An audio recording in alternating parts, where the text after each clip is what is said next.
Mr. Aguilar is not in his room. My father told me something happened to Christian, we have to go. The latest on the search for the missing UF student. I called the lieutenant, I said there's something really serious going on here. I need more detectives. After I did break up with him, he was very possessive, so I was just staying away from him. People are so on edge, so scared. I'm not going to come back to Miami unless I go with my son. They decided to stop and pick up a hitchhiker. We don't know if he was alive or dead. We're definitely racing against the clock.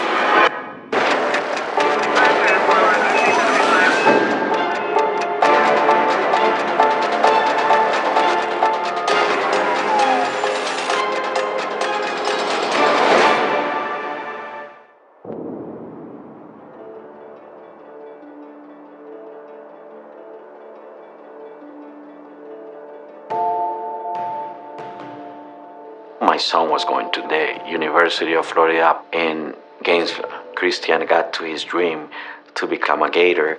I never saw my son so happy. He was glowing. I actually started dating Christian at the end of July. He's the kind of person you meet and you just want to be friends with. Very laid back, very funny. He's just really, really sweet. Around noon, I had just gone into class. Christian messaged me, letting me know, hey, I'm gonna meet up with Pedro. Me and Christian and Pedro went to high school together. I left campus maybe around 4 o'clock. I start messaging him and there's no reply, and it's already really unlike him. He had been really fast to text, he had been really fast to answer. It gets later and later. I'm calling both Pedro and Christian because I knew they were together. Neither of them were answering. It was really strange. I was like, they must be someplace with no signal. Morning rolls around, at 6 a.m. I'm calling Christian's roommate, and the guy's like, Christian never showed up. And that's when I start to get really nervous. I call Christian's family. I received a phone call at 9 o'clock saying that Christian didn't sleep in his room. Erica was really concerned about it. My name is Carlos Aguilar, and I'm the parent of Christian Aguilar. He's a student over at the university. His girlfriend has been trying to contact him since yesterday, and he's not answering. He normally responds to his girlfriend right away, and if she's so concerned about it, we are concerned right now. This is not his normal behavior, and I'm wondering if you guys can help us. Not receiving a phone call from Christian was for us very disturbing. The last time that I spoke to him was at 3:42 p.m. Yesterday, he sent me a text message. That's the last time that I heard from him. That was an agreement that we had with him when he came over here and chose UF, that the communication has to be, really clear. 103, see if you can make 1025 with a Christian Aguilar.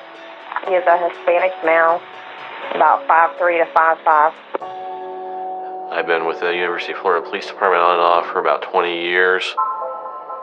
We do get a lot of missing person reports, especially at the beginning of a semester when we get a lot of new students that are coming in. It's their first time away from home. Mom and dad are worried about them. Most of those cases we'll go to their residence hall and then find that they're there, and they just get so busy with all their other activities, especially being in a new environment and being on their own. Mom and dad kind of take a back seat, and they just haven't been in contact with them.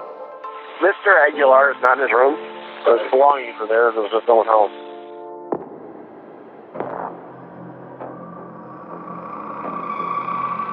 I'm kind of checking my phone every 5 minutes. I was really nervous, so I call Pedro. He finally answers. He didn't know where he was.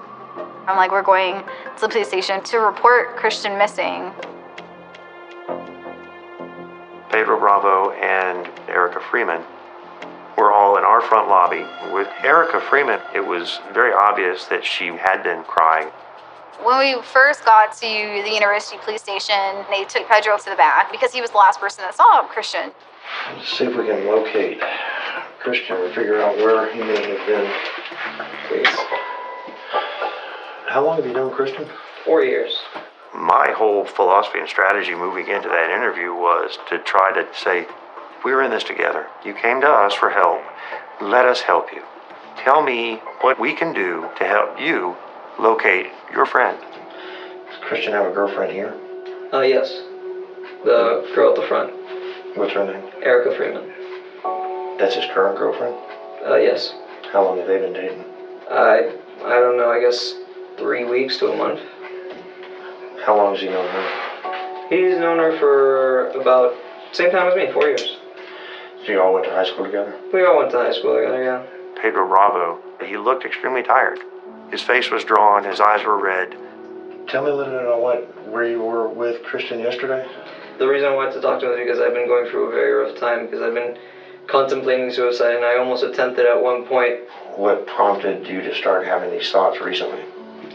Recently, college, moving out. You take classes here at UF? No, I'm a sad student. As a detective, as an interviewer, sometimes I just let them talk. Like, I remember of where I wanted to be when I was little, like what university I wanted to study at when I was little. And then I'm at this point and I'm not where I want to be. A lot of times that's probably the most revealing part of the interview. I wanted to talk to Christian ever since I got here because I know he'd be one of the people that would really help me out. Pedro was very depressed because he didn't reach UF. That was his goal as well as Christian. My son was trying to help him out. Christian liked to help people a lot. He got this ability of making you feel important when you were talking to him. He's a very giving person.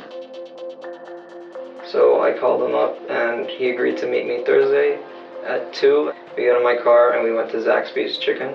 And then he's like, oh, yeah, can we pull into the Best Buy? And then we went into the Best Buy and we found the new Kanye West CD and he got it. At this point, it was really just an exchange of information, so I felt more like, okay, I'll just see where this goes. I felt like I screwed up my future. So we're driving around and we're talking about how I want to kill myself and how my reasoning behind it, like why I want to kill myself. And he's like, you shouldn't do it. And at that point, we saw a hitchhiker, just a random guy. And I looked at him and he looked at me and he was like, oh, why not? Like, it's nothing bad. It's 2 of us against 1 person if anything happens. Pedro tells me that they decided to stop and pick up a hitchhiker. Tell me about this hitchhiker that you guys picked up. All I remember because he was very, very tall. He had like a big white beard. Generally, violent crimes are extremely low in this area. But being a college town, the city of Gainesville has a very transient aspect to it. And I remember today I was a little bit nervous because when I checked my car to see if there was anything missing, because I had a bunch of my art supplies in the back. And I looked today and my duct tape is missing.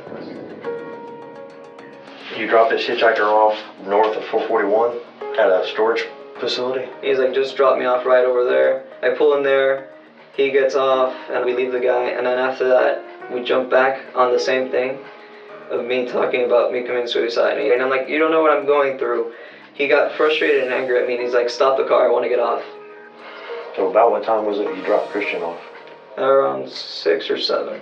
I was angry at him because I'm like, fine, you don't want to, like in my mind, I'm like, fine, you don't want to help me? Don't help me. So I stopped the car and I let him get off and I drove away. I really regret it now. I wish I could have kept driving and be like, no, screw you. I don't care. You're not going to get off. And then that's the last I heard of him. Pedro said Christian demands to be let out of the car. Pedro left him standing on the side of the road with this homeless hitchhiker just a few blocks away that he had just dropped off, and now Christian was missing. Are you worried that he won't come back? I'm worried about him because I don't know where he is. And it's been so long, and someone doesn't just vanish for this long and doesn't show any sign of like being somewhere. At this point, something's happened.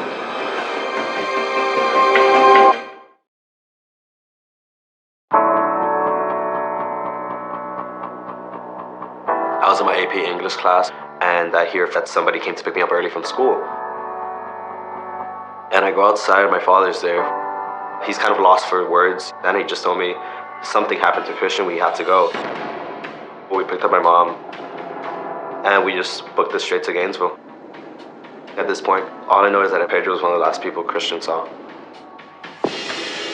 Where do you think Christian is right now? I don't know. But honestly, I just really hope he's lost.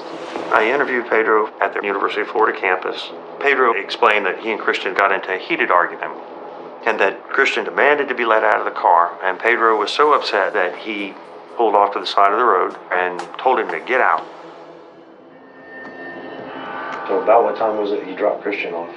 Around 6 or 7. I said, is it possible that maybe Christian left something in your vehicle? And would you mind if I have another officer just go out and take a quick look while we continue talking? And Pedro readily volunteered.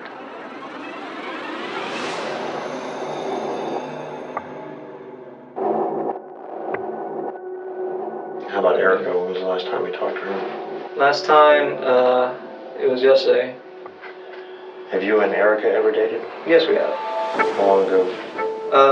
Through high school for 2 years. Initially, when I talked to Pedro, he just said, hey, that's Christian's girlfriend. He never mentioned that there was this kind of relationship between all three of them. When did you guys break it off? Near the beginning of this year. I kind of wanted to touch on that and see if it struck a nerve. Your ex-girlfriend is now dating your friend. So how do you feel about Christian and Erica dating? I'm okay with him. I know he's a good guy, and I know she deserves the best. I know. He was very elusive, gave the typical, I hope they're both very happy together answers. And you don't have a problem with them dating? No, I don't have a problem with them dating.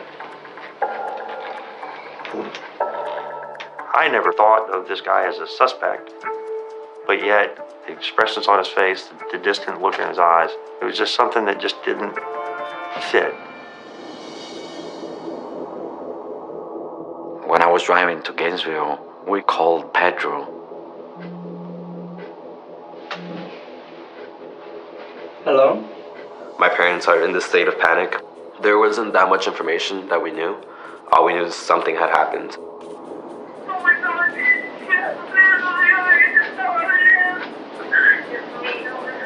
Yo tengo el mismo sentido porque él es uno de mis mejores amigos. Cualquier cosa que esté nos rentamos, ¿ok? Sí, igual, si tú sabes algo me dices, por favor. I was desperate to get to Gainesville.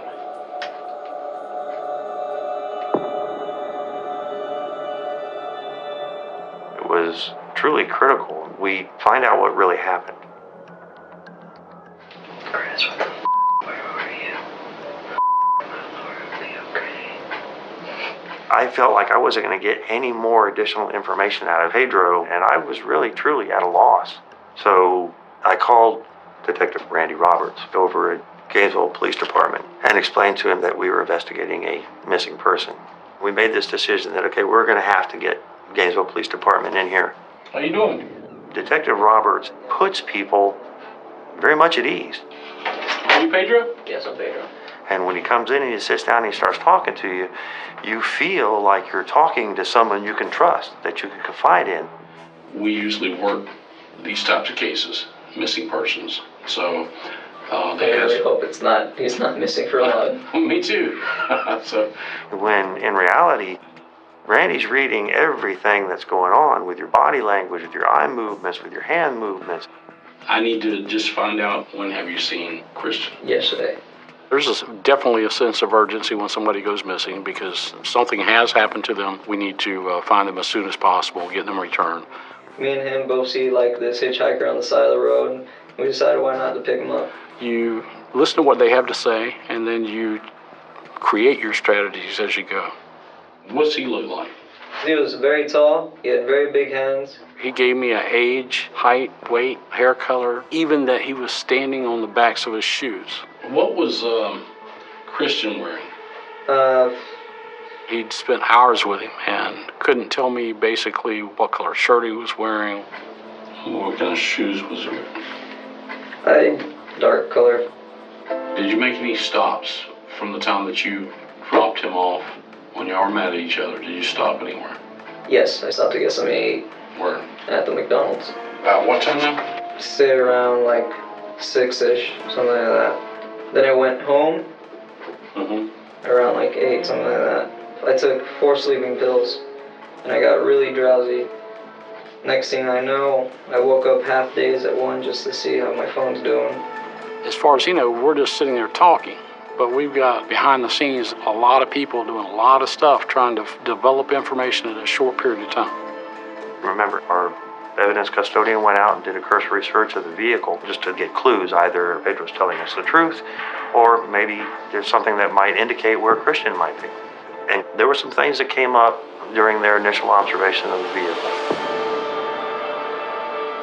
There's a receipt in your car from McDonald's at 1-something in the morning this morning.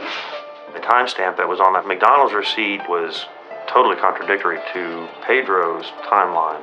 It was almost 5 hours after the time that he said he was at home in bed. Why the discrepancy in the timeline, unless there's more to the story? People who don't have anything to hide and don't have any reason to hide it usually remember if they get up at 1:30 in the morning from a dead sleep and go down to McDonald's and get something to eat.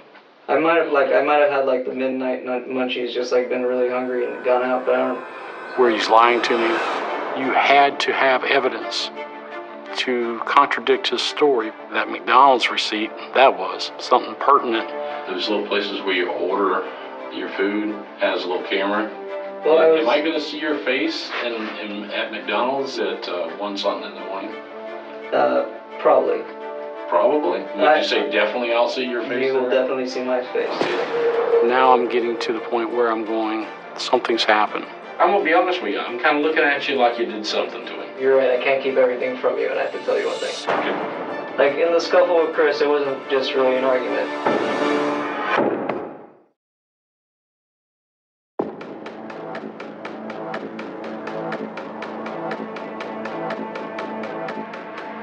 You're right, I can't keep everything from you, and I have to tell you one thing. Okay. Like, in the scuffle with Chris, it wasn't just really an argument. Pedro Bravo, after I asked about the receipt from McDonald's, he changed his story just a little bit. At one point, I made the comment about Erica, and he got angry at that. The biggest thing that jumped out at me is that the guy that's missing was dating your ex-girlfriend, and the last person that he was with was you. But then he came back with, maybe you should just kill yourself. And that's when I turned around and I hit him in the face. Hard enough, at least. I bruised myself. Was he losing hand? Oh, there was just pain. How many times did you hit him? Just once. Sitting there going, something's happened to Christian. I excused myself. I picked up the phone. I called the lieutenant. I said, there's something really serious going on here. I need more detectives. We're definitely racing against the clock because we don't know what's happened to Christian. Pedro, what really happened to Christian? I already told you. I punched him in the face. I told him to get out. I know, but can you see how I'm having a hard time believing everything when nobody can find Christian? I know. You're the last person who saw him. Yes. And you punched him in the face. Yes. And put him out of your vehicle. People in general do want to tell the truth, but they feel like it's going to incriminate them, so they'll give you pieces because they want to tell you. You have to ask it in the right way. Sometimes things happen in the heat of the moment that you wouldn't normally do. There's things you'd wish you could change, but... Exactly. Yeah. But I can also understand that if someone is messing around with the girl that I was in love with in high school, he's going to UF. Where you should be going. I can see that there's some problems in there. I got to get them to justify their behavior, give them an out, lead them where I want them to go. If you got in a fight with somebody or you did something in the heat of the moment that wasn't intentional, be honest about it, because if it comes out later, it's going to make you look like you're guilty of first-degree murder. You planned it, you picked him up, you took him out. I know you're not that type of person. Everything with Pedro Bravo had to be a justification. I told him that I know you're not that type of person, and he bid on that. I'm gonna be honest, I wanted to hurt him, like really hurt him for doing that. It wasn't just me pushing him out of the car. It was like pushed him out of the car, then I got out of the car. Then I kept punching him. I was just there and I was wailing on him, and I kept going until he I could see that he was okay, but he couldn't move anymore. And then I got in my car and left. Pedro changing his story from it was a heated argument to now it was a rather engaged physical fight. I know Pedro is not telling the truth about what he knows, and I have an indication that he's done something bad to Christian. And I said, I know, and you know, Christian's not coming back. He ain't coming back. You know he's not coming back. And he nodded his head. And that's when I knew for sure he's either hurt him or killed him. Will I still be able to go home with my parents tonight I'm not going to lie to you and tell you that you can go home tonight, okay? Randy Roberts, he knew he had someone who was saying that he had hurt someone else. So you gonna let him go? That doesn't seem like a good choice. I'm concerned about you wanting to hurt yourself. I can't do that. My parents are here, so I really can't do that. I know that.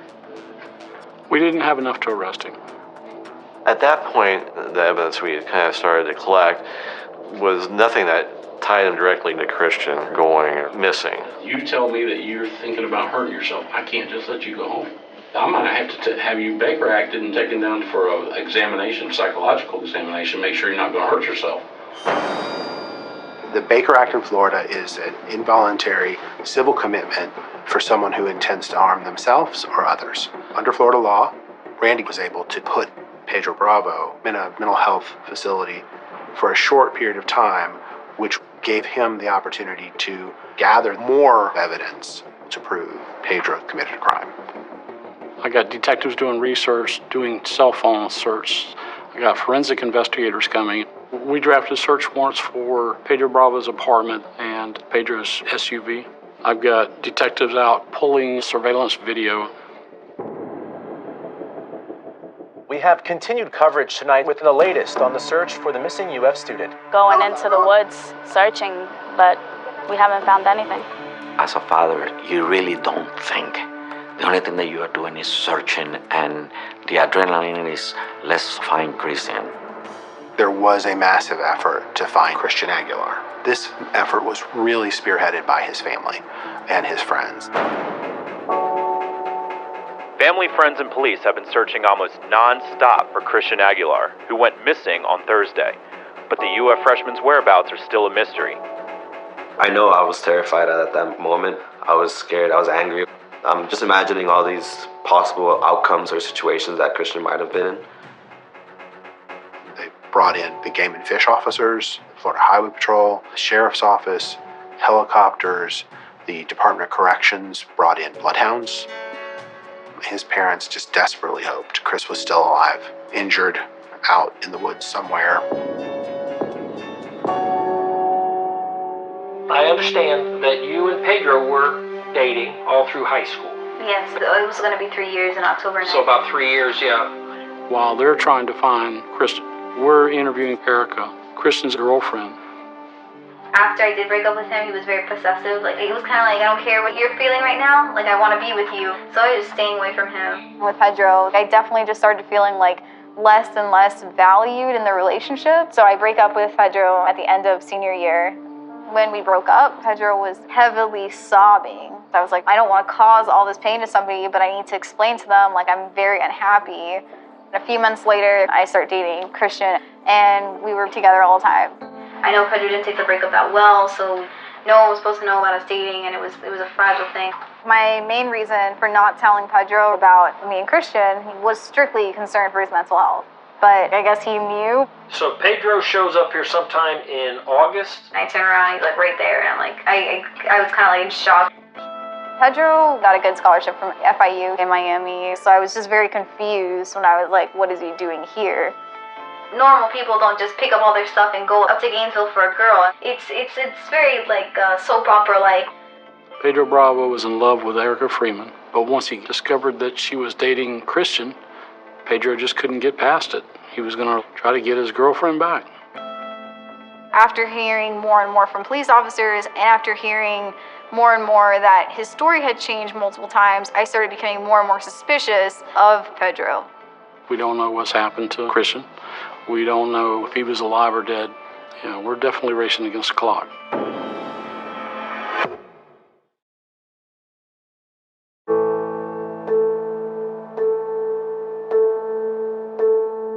We don't know what's happened to Christian. We need to find him. Like, we were very crunched for time, because how many days can somebody survive in the woods? How many days can somebody survive, hurt?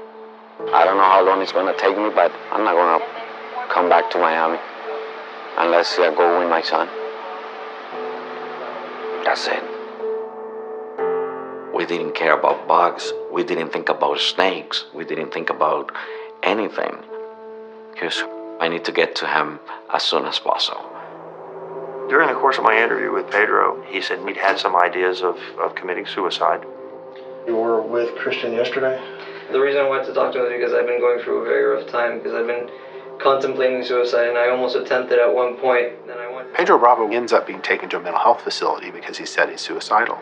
He wasn't free to leave, but he wasn't under arrest either. He was essentially being detained. The Baker Act was coming to the point where Pedro is going to be released. We're still working on building a case against Pedro. So the fact that Pedro actually said he left Christian Aguilar barely breathing, it was time now to arrest him for the charge of failure to render aid to an injured person. Am I on TV yet? You are on TV, you're famous. They got random people to go searching. Yeah, they have a group online. It has like 3,000 people. Where are they looking for them though? They're searching the woods, and they have a candlelight vigil. Trust me, I've been inside here praying too.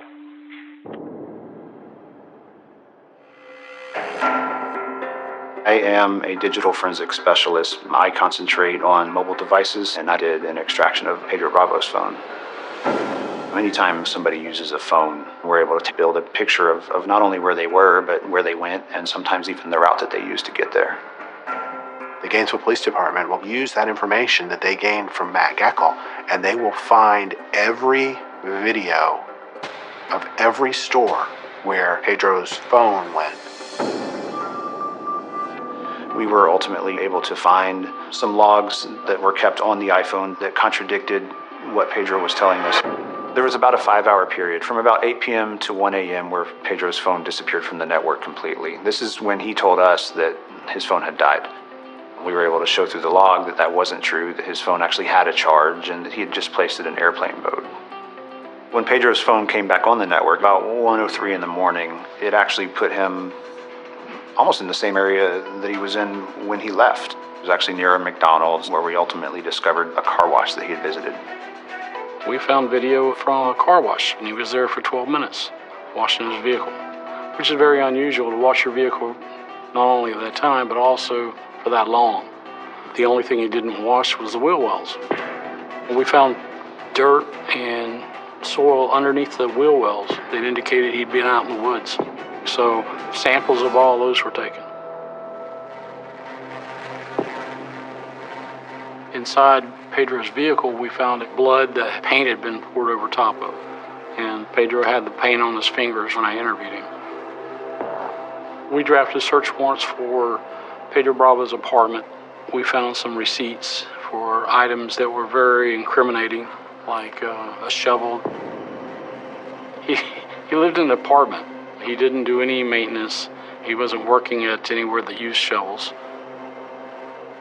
One of the things we found on Pedro's phone was that he had used the flashlight app for an excessive period of time. He had used it for over 40 minutes.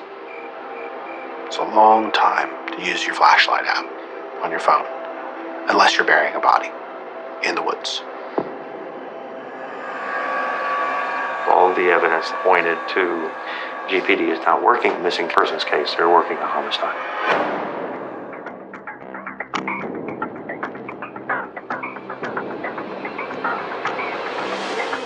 State attorney asked me, if you had a body right now, would you charge him with murder? And I said, yes. And he said, you have enough probable cause for that? And I said, yes. A lot of evidence was obtained. He did give admissions without a total confession. And he gave us enough to be able to make a case. The state attorney said, then charge him. The police had told us it's no longer a search and rescue, it's now going to be a search and recovery. It was just very devastating. It was very soul crushing. Eventually, I go to the first officer I see and I'm like, I want to go talk to him. We're in so much pain. There's got to be something I can do, please. And we had fears we're never going to find his body. I wanted Pedro to tell us where the body was. We need you to help us with everything you know. You don't know this is eating me up. No. You're not allowed to complain. You made the choice. And I'm sad. And I can't sleep. I can't eat. The only thing I'm in here for is to talk about Christian. Like, where is he? Where did you put him? What's going on? He just keeps referring the conversation to himself. I'm so sorry. It's so hard on the outside. You say you love me. Please. I need help. I need your help. Please. I really, really want to find Christian. I really, really want to find him. You know what, Erica? I honestly thought you were everything in this world. I honestly thought that. But you know what? I lied to myself. Like, just came to a realization that, like, the person that I thought I knew, that I dated, and that who I was friends with, and who I, shared laughs with, and all these things, that person did not exist. Maybe that person never existed. I was a liar to myself. Randy felt strongly that it was a murder, but he did not know that it was a murder. We didn't have a body. It's harder to prosecute a case without a body. You have to clearly establish that the person is dead. That's an element of the offense. When they told me that they 90% believed that my son was dead, that was the worst day of my life. I started crying. I broke. My family didn't want to believe it, and I said, well, we don't have to believe right now. The only thing that we have to do is keep our faith, keep looking, because without his remains, it's not going to be no justice. This guy is going to walk away if we don't find Christian's remains.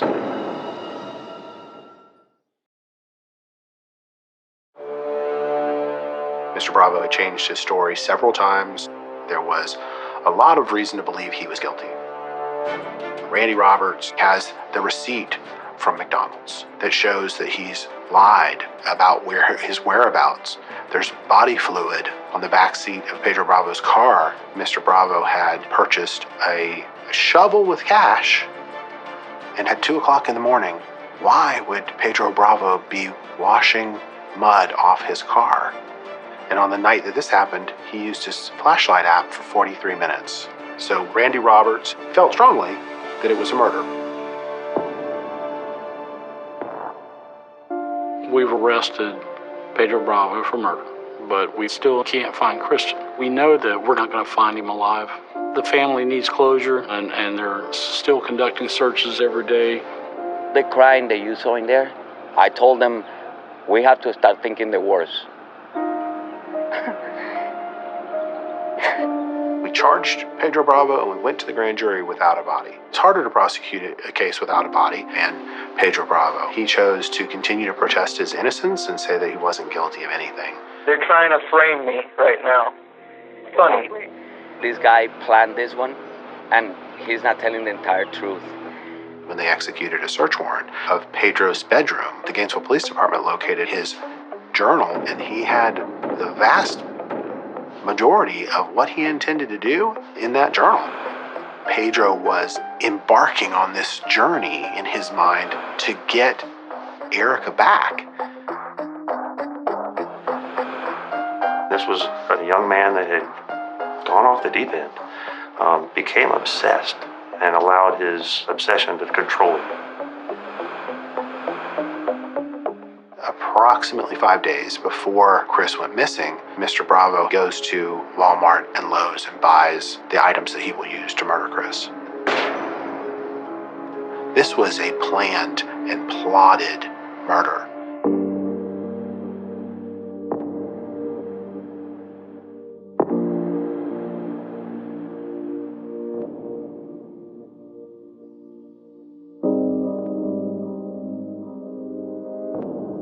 I got a telephone call. The Levy County Sheriff's Office had located a body at a hunt camp, and that they believed it was going to be Christian. I walked up about the same time and I said, "Is that a human head?" We had forensic anthropologists from the University of Florida and their team come up. I had brought Christian's dental work to the anthropologists, and he made a positive identification while they were still at the scene. Christian's body was severely decomposed. He was bound with duct tape at his ankles, at his hands, at his mouth, and around his neck. It looked like a human skull face down. The only person I could think of was a boy missing from the University of Florida. People that we care about are buried face up. And our enemies are buried face down. And Chris was face down when Pedro left him. It was pretty sad. So my family all completely destroyed. With something that we never imagined. That somebody would hurt my son like that. Never. Pedro wanted Christian to be removed so he can stay with Erica. But I think they had involved more emotions than that. It was envy. It was he being not able to fulfill his dreams in the university with the girl, and showing Christian as a projection of his dream being fulfilled. I think he's just pure evil. Yo te recomiendo una cosa, no converses con nadie. Yo sé, ya me había quedado callado. La misma persona que está puesto al lado tuyo es la persona que después puede, ser utilizada en tu contra. Pedro Bravo's in jail with a bunch of people who want to get out of jail. And they're listening very intently to everything he says. And if it's information that they believe may help them in their case, they're definitely calling us. My lawyer needs to come and talk to me because I got some stuff I want to say. We received information from an inmate whose name is Michelangelo. Michelangelo said that Pedro Bravo had told him where the shovel he used to bury Christian was located. Now, from our perspective, you have to understand that Michelangelo has a significant criminal history. This information is very suspect, if not highly unlikely. We've been looking for this shovel for weeks. So we took the information, went out to the apartment complex and started looking where we were told it was at. It was actually found. When we got it, we have our crime scene person pick it up, and soil samples that were still adhered to the shovel, they actually matched up with the location where Christian was found and to the soil that was found underneath the wheel wells. Once that shovel has been found, Michelangelo, he was telling the truth. He couldn't not be. It was a certainty that he would testify. Welcome back. The trial of Pedro Bravo got underway in Gainesville this morning. We're not charging him with second-degree murder. Second-degree murder is a killing that's done out of a sudden flash of intense violence. This was a first-degree murder. This was a planned and plotted murder, and we knew we had to prove that. Raise your right hand. Do you swear or affirm any testimony the truth, the whole truth, nothing but yourself? Yes. Did we have a strong suspicion as to how Christian was killed? We did. But what Michelangelo gave us was a detailed account of that death that was even more horrifying than what we had thought it would have been. He parked over, on the side of the parking lot away from Walmart. He got out like he had to find something in the back seat, and he told me that, when he was back there, he, basically put a moving strap around the kid's neck and braced himself against the seat, putting his body weight against it, and his nose started bleeding. He said that he remembers watching the radio, the clock on the radio, and said it took like 13 minutes for the kid to, I guess, die. 13 minutes. It's a terrible way to die. He said he kept the strap on his, his neck, but that he had duct taped his hands and his mouth up. And while he was riding, he said that, the kid Chris was making a sound like, Michelangelo's testimony, it's hard to know really how the jury received it. He gives a description of how Pedro Bravo kills Christian Aguilar, but we can't prove that. We don't have any reason to believe that the cause of death was a fight. We have every reason to believe that he strangled him. All rise for the jury. We'll be adjourned until tomorrow morning, trial at 9. The jurors go into deliberation. There's like this sense of panic. You hear about people who don't get charged or convicted. To the public, it seems like, why wouldn't you convict this person? It doesn't make sense. What did the jurors see that you didn't? We're just worried. We didn't know what to expect.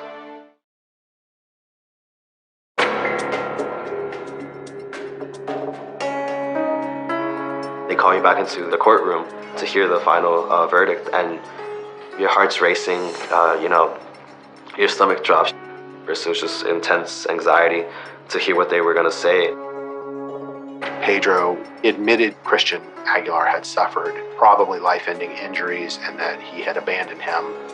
We certainly argued to the jury that this was a confession.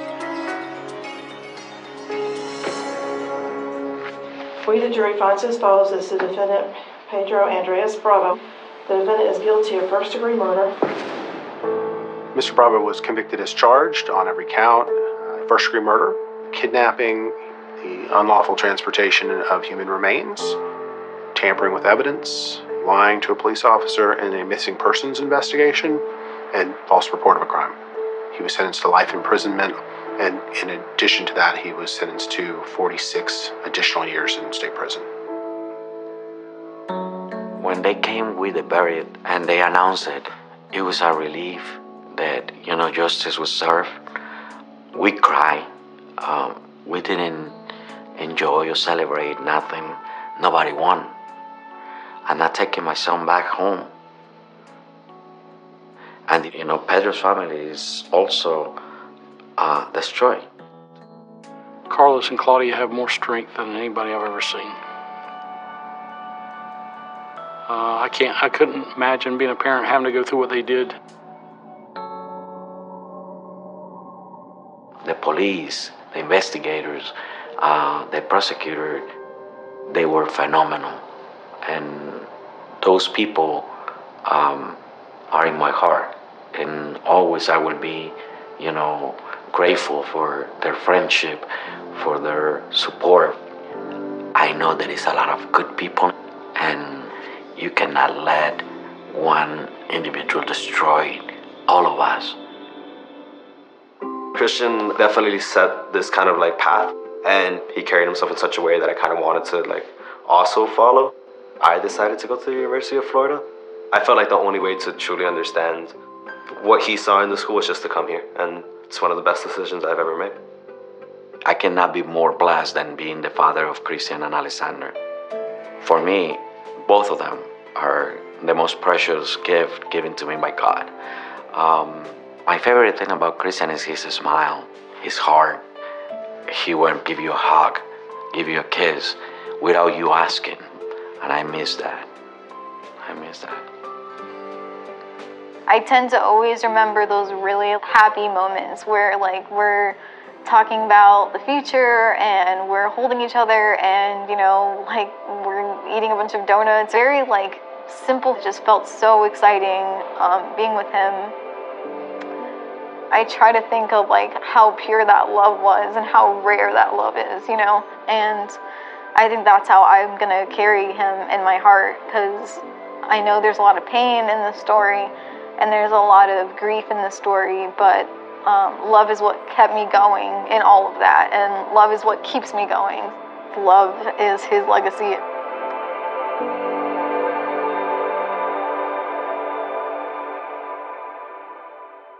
For more about criminal confessions, go to oxygen.com.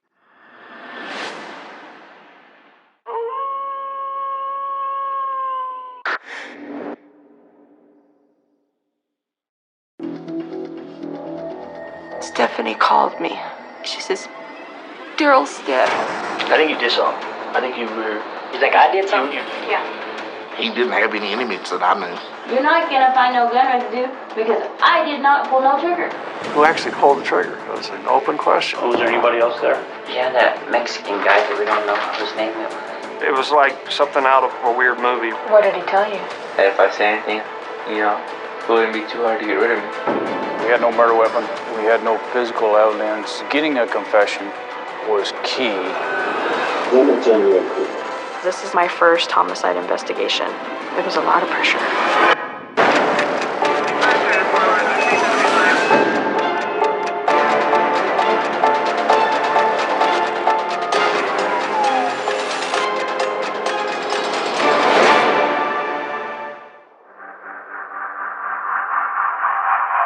If you go back and you look historically at the city of Eunice, homicides are few and far between. And so when the Daryl Blagg incident took place, it was a shock.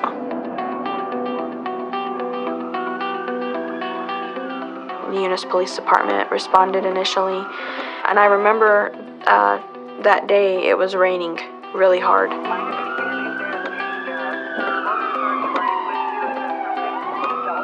We got a call for a man shot, residence on 15th Street. Have you talked to them yet, or?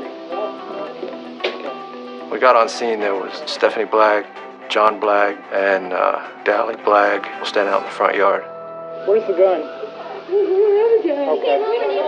I came over to pick him up at the park, and I walked back there, and he was laying there. Oh, The first thing I'm thinking is the shooter still in the house? So we backed out of the home, guns drawn, clearing it room by room. We come back out, and at that point, we realized there is no shooter here. Stephanie called me. She was screaming. I said, "What?" She says, "Daryl's dead. I found him in the back room. He's dead in the back hall."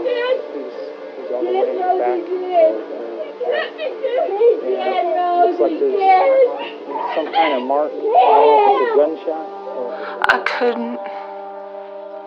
I could still see it. Him laying there, full of blood. I don't know all the particulars yet, but right now we're treating it as a crime. No, we haven't moved him at all yet. I was in shock. I was like, there's no way. He didn't have any enemies that I knew. Daryl was a happy-go-lucky guy. Everybody liked him. He was a good, honest, hard-working man and a good friend. He had went to basic training for the Marines. Mom was very patriotic, and he wanted her respect. He was loving, he was funny, and he was a good dad to his boys. It was determined by the chief at that time that state police will come in and conduct investigation. At that point, we hold the scene until state police got there. Whenever something like that happens, you drop whatever you're doing and you prepare to be gone for however long it takes to work your case.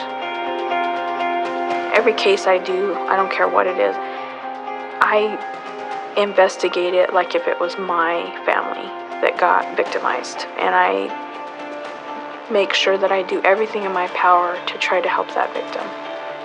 I just remember kissing my husband and daughter goodbye, and I was on my way to Eunice.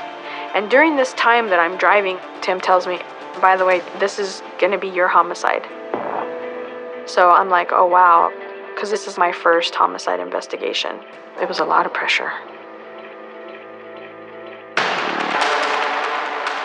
At the time that the murder had taken place, it had the appearance of being like a home invasion where someone had entered a home and killed someone. And so immediately there was a little bit of anxiety from the citizens of the city of Eunice and from this area, wondering if there's someone out there on the loose. I don't even know what I have yet, and I've got to go to the scene, see what's there. But Tim had gotten to Eunice before I did, and he was already speaking with Stephanie. I'm so confused. Okay. A lot of times in conducting an interview with the wife of someone that has just died, that interview is rather difficult because of the emotions. You okay? Yeah, I just have panic attacks and I'm trying not to. Okay. It's just get hard to breathe. Alright. There's been a lot of times that I haven't been successful in conducting that interview that close to the death because of the emotions that run high. Can you tell me what you did from when you woke up this morning until... Yes. Okay. A witness victim interview, the goal is to get information from them and the details of this sequence of events. I got up and went out of my room at 4 o'clock this morning. At 4? Okay. And he's been kind of cranky because he hasn't been sleeping good. Okay, tell me who he is. Daryl. Okay, and that's your husband? No, we're divorced. We were trying to make it work. Yes.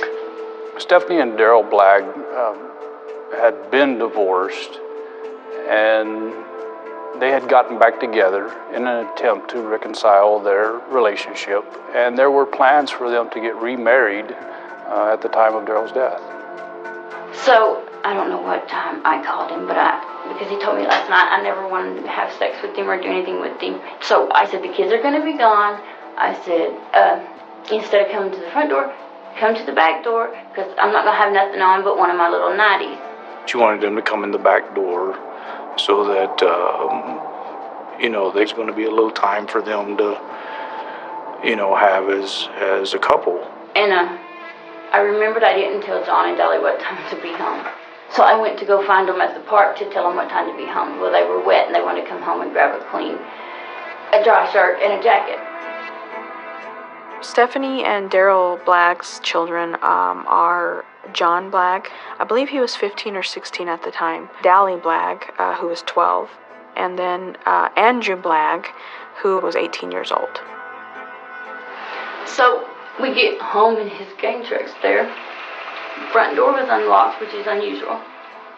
John said he had to pee, and I said, wait a minute and let me go make sure the bedroom door's shut. And I walked back there. And Daryl was laying there just inside the back door, and there was blood everywhere.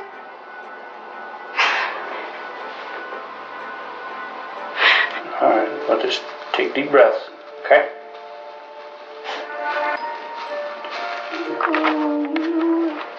You got water, right? You don't need anything to eat, or you don't want coffee? Yeah, I just want my kids. When Tim was speaking with Stephanie, John and Dally told us, well, yeah, there was a red pickup that kept driving by, all night long. Who do you think could have done this to your dad? I don't know, it could have been that guy in that red pickup, but I'm not sure. We're like, okay, well, what did the red pickup look like? Did you happen to get a license plate? And they just didn't know. But at this point, the red truck was the only lead that we had. The person that killed Daryl Blagg may be driving the red pickup. He followed my dad home. How do you know? I saw him pull up at the same time my dad did.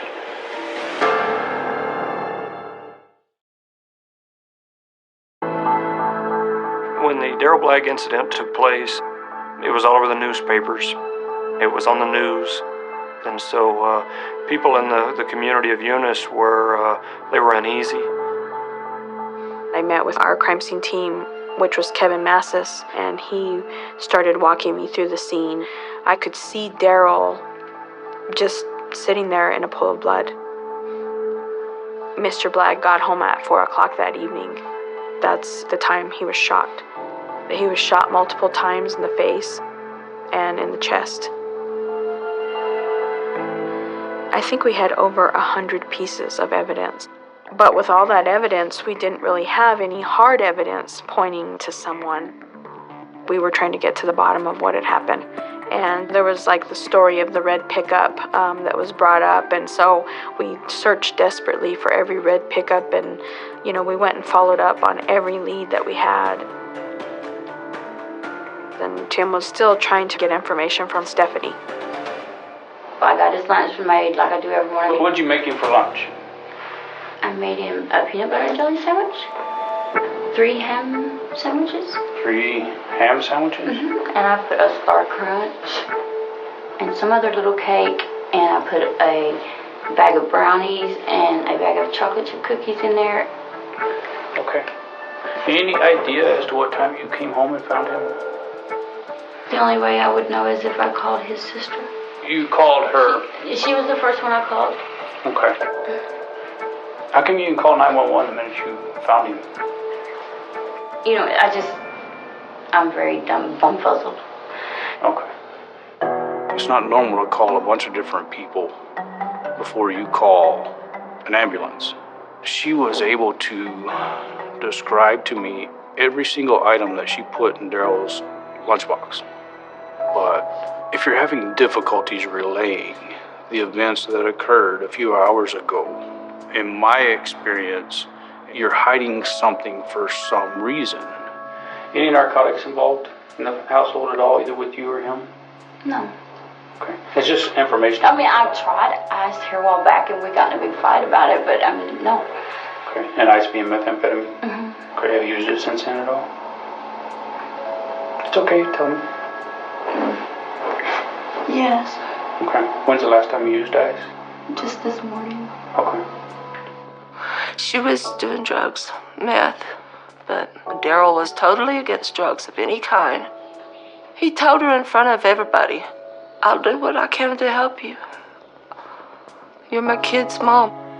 I still think there's some information that you're not telling me, Stephanie, There's not. that would help. I told you In this everything I know.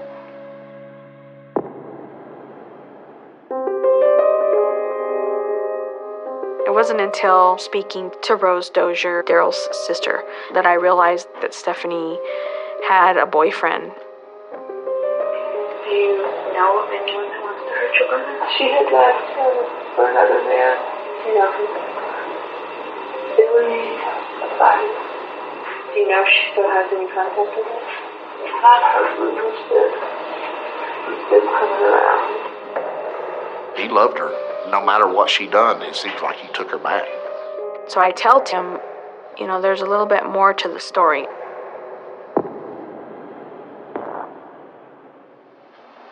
Recording again, Stephanie, Jamal Martinez is in here. So, if we can just get this covered real quick, Stephanie. Can you tell me who your ex-boyfriend is? Billy? Billy Kelly? Billy Kelly? Mm-hmm. Okay. Was he in town today? Mm-hmm. I came by this morning. And then...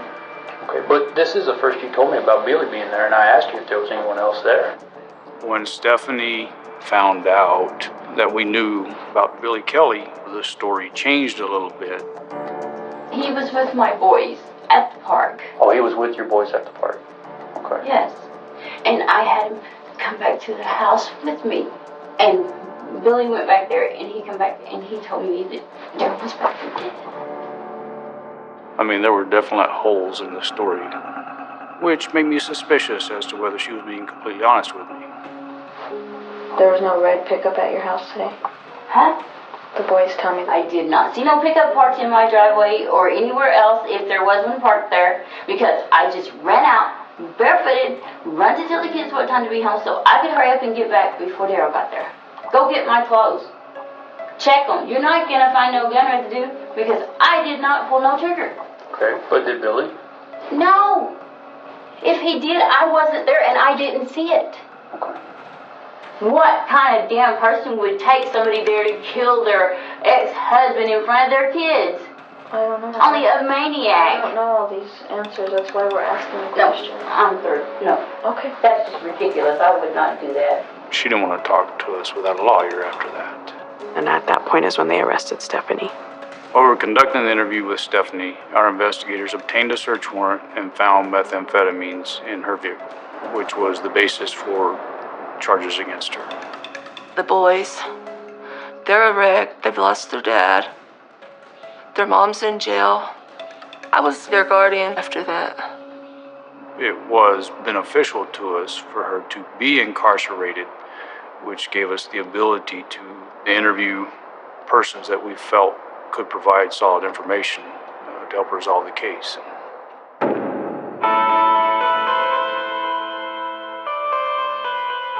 Stephanie had relayed that Billy found Daryl deceased. It became very clear that Billy Kelly was a person of interest in this case, and interviewing him was one of our top priorities. Billy was from Lubbock, so Gary and I went to Lubbock. Tell us a little bit about how you know the Black family. Well, me and Stephanie, after her and Daryl got a divorce, we was engaged to be married. We wanted to know more about what he was doing that day and actually try to understand his relationship with Stephanie. Did you know Daryl? Yes.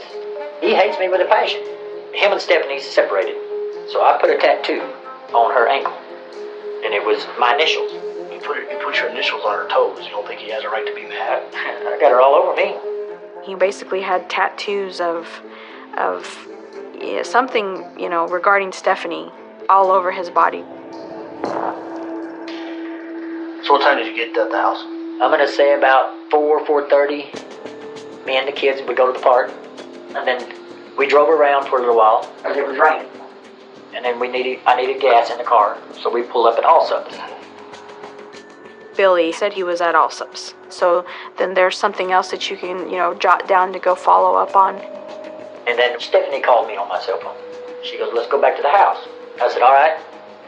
I said, I need to use the bathroom anyway. And so as I went in there, and then that's when I seen Daryl laying there. And then John said, well, let me have the phone so I can call the police. She goes, no, we have to get Billy out of here. Billy's here, they're gonna blame Billy. And so John kind of pushes the screen off the kitchen window, and I go out. Why did Billy Kelly crawl out of the kitchen window instead of going out the front door? I don't know. I'm just gonna be honest with you. Okay. I think you did something. I think you were. You think I did something? Yeah. I don't know if it was love or infatuation or what it was, but he just seemed like he would do anything for her. You love this woman. You're not gonna just cower away and let them sort out their problems, right? You want to be part of this family. You want to take care of her. You want to be there. Yeah, I want to be there. I mean, do you understand though how it looks? Yes, I do. But you are barking up the wrong leg with me. I did not do it. No. I was not at that house when he got shot. Come on, brother. We're not stupid, brother. I'm not saying you are stupid, but don't sit there and tell me I'm a killer and that I got the weapon. I moved the body because I didn't.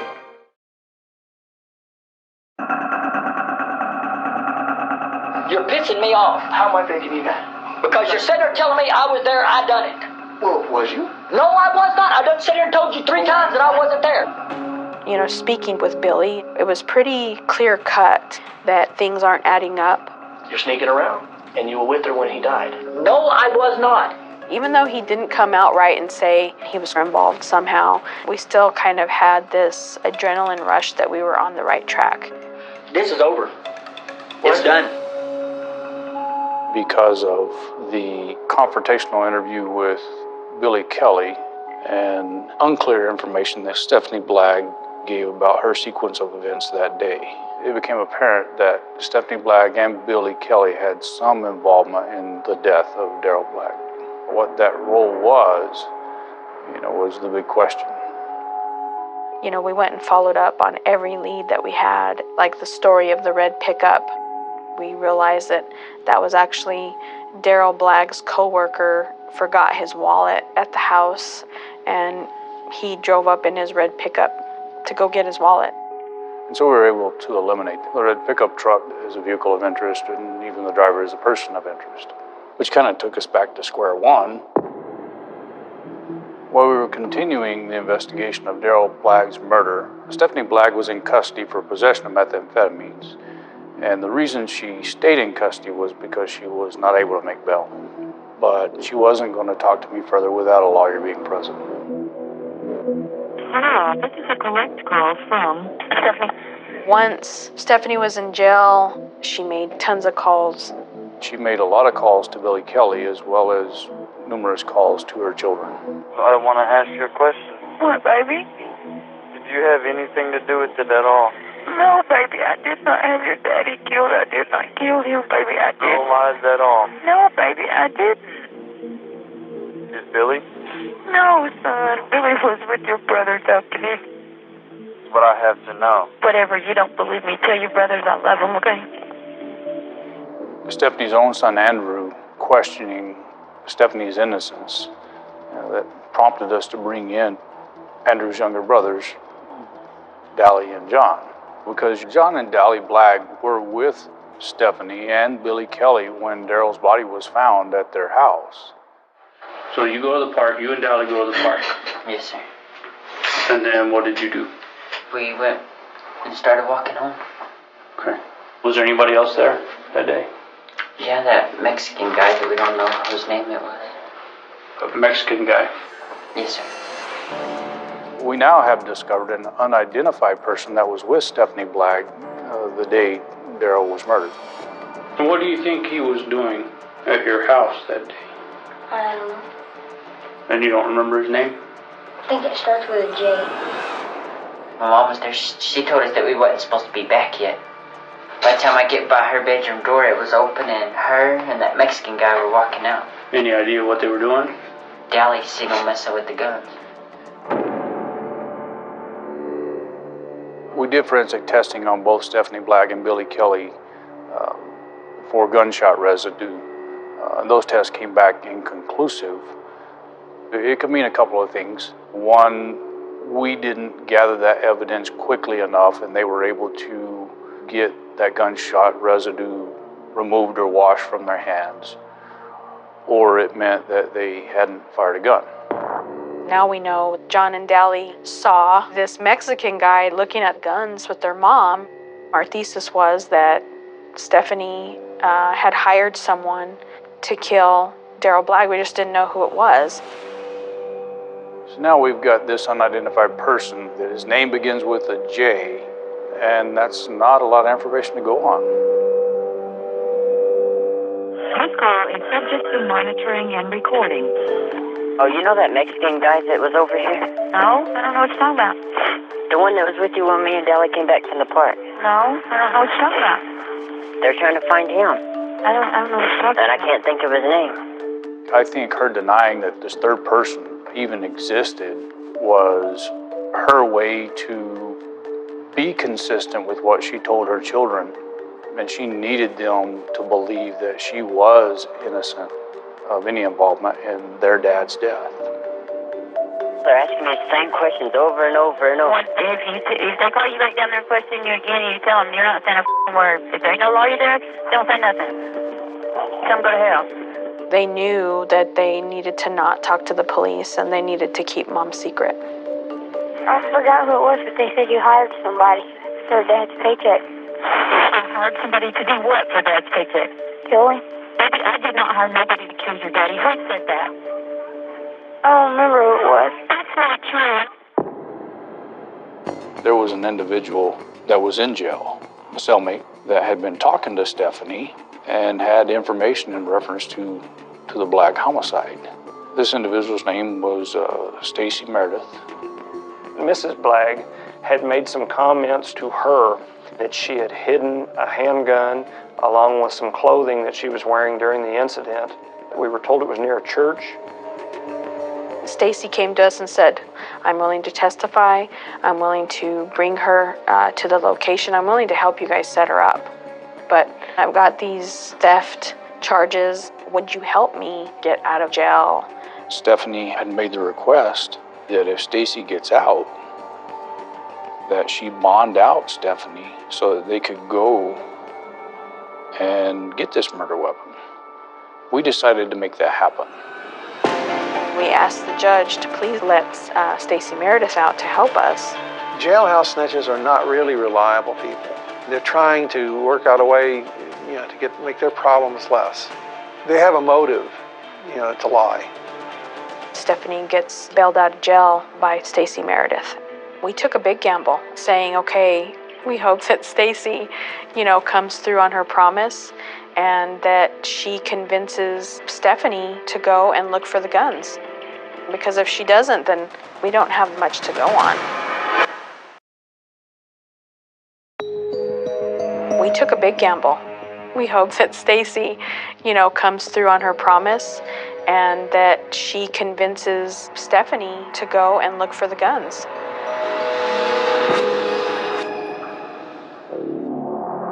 We set up a vehicle and recording devices and some good surveillance to make certain that Stacy Meredith was going to be safe and protected.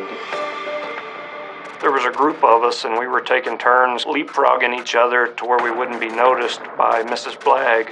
My primary role was to keep eyes on them and to try to locate the possible murder weapon.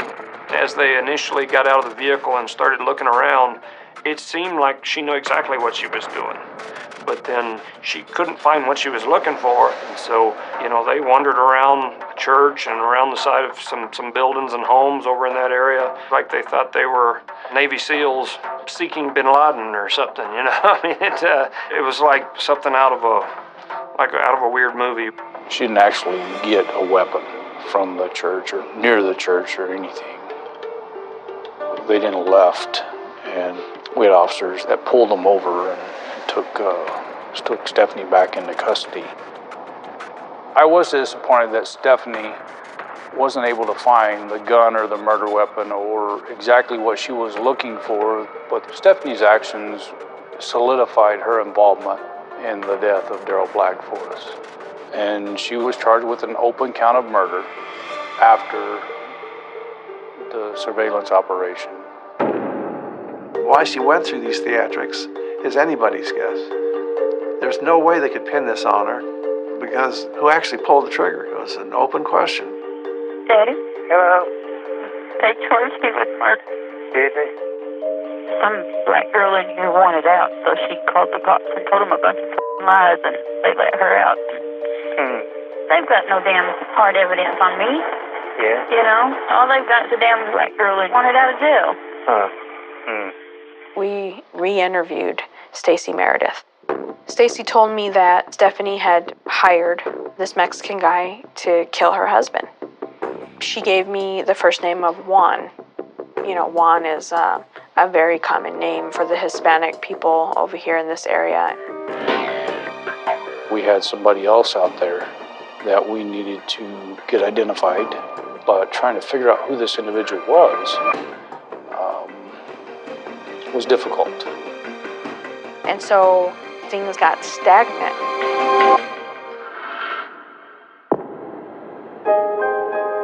Mentally and physically, I was exhausted. Anybody get a tip, they would call me. I would call Monica.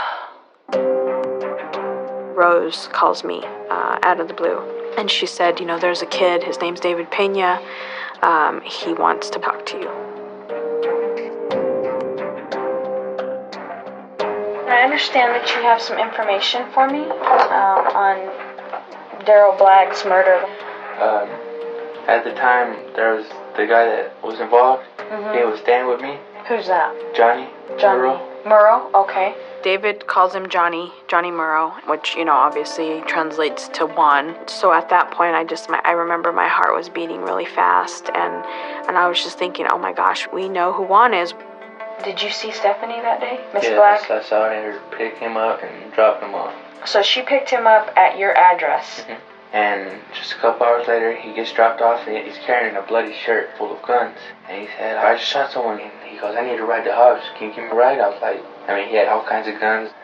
So I gave him a ride to Hobbs, and we met up with Billy. And he got all of his guns and everything out of my car and put them in Billy's car, and he jumped in with Billy, and they left from there. Why are you coming forward now? I mean, after all this time. I would have came forward sooner. But Johnny made me swear, to my life that I wouldn't say anything, because more than likely he'd do it to me too.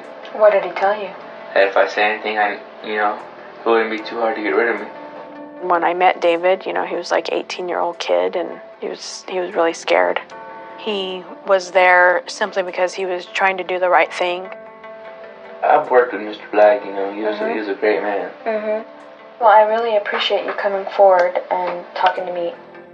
Now I know his name, but who knows where Juan is right now.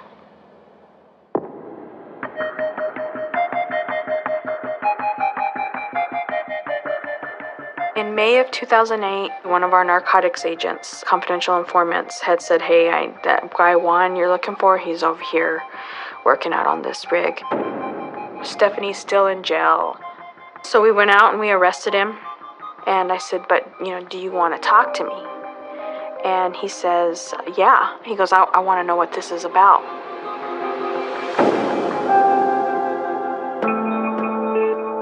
Hi, Mr. Moore. Here, I brought you some water. It is hot outside today. Yes, ma'am, it is. The case against Juan Murrow was circumstantial. We had no murder weapon. We had no physical evidence actually linking him to the murder scene. Getting a confession from Juan Murrow was key to being able to charge him. I remember just being very nervous and thinking, okay, I've got to get this guy to tell me everything. And I just kept thinking, how am I going to do that? Okay, Mr. Murrow, basically what's going on is we have a murder warrant for your arrest. Okay. I felt a lot of pressure because not only am I in the room with him, but I actually have Tim and my sergeant watching me. David Pena, a kid that I guess apparently you stayed at his house with his mother. Right. He has come forward and given us a statement. So the reason I'm here is, have you ever played poker? Yeah. Okay. Well, right now I feel like I have The winning hand. the winning hand. Okay. I'm trying to sit in there and strategize about, okay, if I go in there like Law and Order, and I try to be mean to him, I'm not going to get anywhere with this guy. I'm going to have to, kill him with kindness. So, that's what I'm saying, Mr. Murrow, I feel sorry for you right now. Because I know that, everybody's against you. Right. Okay? You know what it is? It's like this. Everybody looks at my tattoos. Everybody thinks just because I come from a big city, I'm a gangster. Whatever. I'm not a gangster. Mm-hmm. You know what I mean? Being in the interview room, knowing that confession is going to make this case, there was a lot of pressure on Monica. I'm sorry to cuss. It's just right now, my nerves are all tore up to hell because I'm not going to go down for this murder. Okay. We had been going for probably like an hour. We can make a phone call. Who do you need to call? At that point, I thought he was trying to invoke his right. I guess I'm going to need my lawyer for this one. I knew that if I messed up with Juan in any way, I could end up losing the case.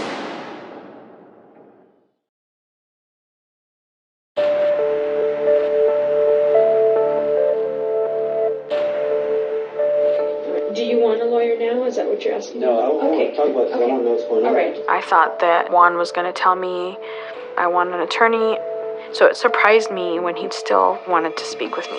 I don't understand, because this is like, this is something big for me here. I know. It's a this big is my deal. life here, Yeah, we're talking about I was possible death penalty. Yes. Without the confession, this case is much more difficult to prove. And so there was tons of pressure on Monica in that interview room. Tons of pressure.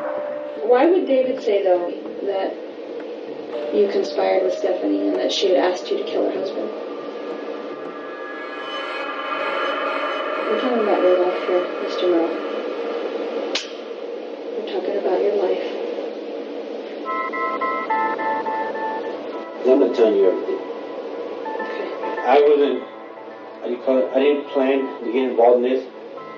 I went there to get high and fix some up, and you were there. And it was like, oh, you know what I mean? Monica used the stair-step approach where you get them to admit just a little bit more of the truth in baby steps going up the stairs, and then once that comes out of their mouth, they can't go back down.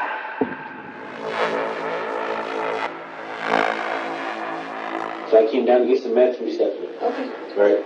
When I picked up my meth, I was in the front, the boys came in, and Billy was there. Okay. I went to the living room this way. Someone came into the back door and shots were fired. I hit the floor. Stephanie started yelling.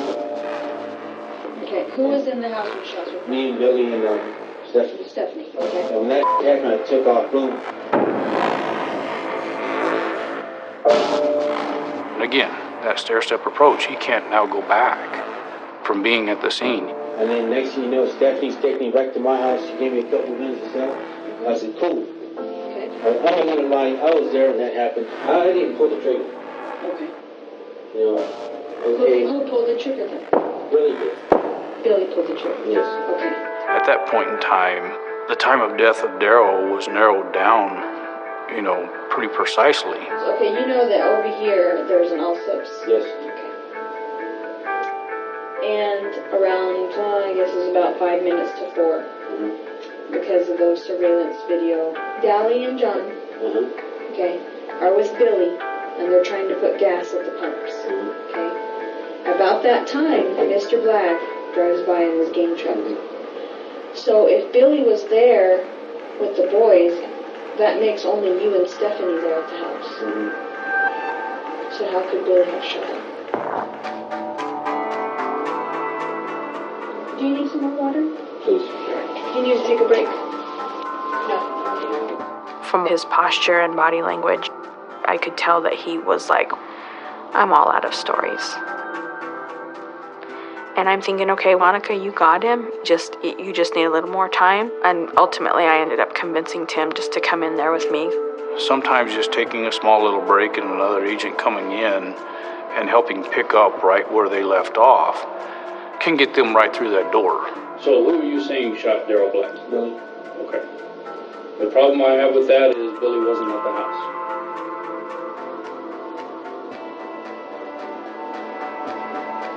See, Johnny, we have video. We got video from the also. I was loaded some on meth, dude, that wasn't planned to happen, dude. Well, then just tell us exactly what happened. It's okay, man. What did you shoot him with? Whatever gun they gave me. Okay. They knew I was hurting for meth. It wasn't. Did you get paid to do it? If No, that's I didn't get what paid. happened, I didn't get paid. just say it. I didn't get paid. It's just they said they give me high. Just to get rid of him? Yes. Okay. I got 2 bowls of meth. And that's all you got. And the guns. Some meth and a few guns. It was the value of a life. What did Stephanie tell you how this was? She asked me the same way Billy said. They all came up with the same story about shooting him once in the head and making it seem like a suicide. Mm-hmm. It's hard to make it suicide if the guy's got 5 bullet holes in him. But the people involved in this case never did anything that was even remotely what you'd consider normal. It wasn't me, you know what I mean? I was there, but I was too messed up on the drugs. That's not me. Okay. So, bottom line is you killed Daryl Black for some meth. Had you ever met Daryl Black before? No. No? You try to make sense of what's senseless. I'd like to tell Juan, Billy, and Stephanie all. I hope someday they realize how unnecessary it was to take him. That was a hard thing to lose, you know, because he was such a good friend. You don't find them like him anymore.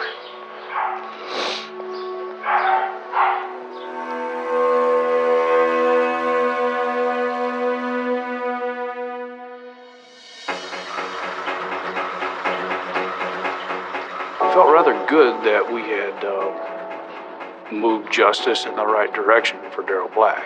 With Juan's confession, we had enough to seek a murder conviction for both Billy Kelly and Stephanie Black. My immediate supervisor, he made the decision to do plea agreements with Stephanie Black and Billy Kelly. Each one of them got 9 years. Then they had to testify against Juan Murrow. Sometimes in the criminal justice system, a sure thing is better than an unknown.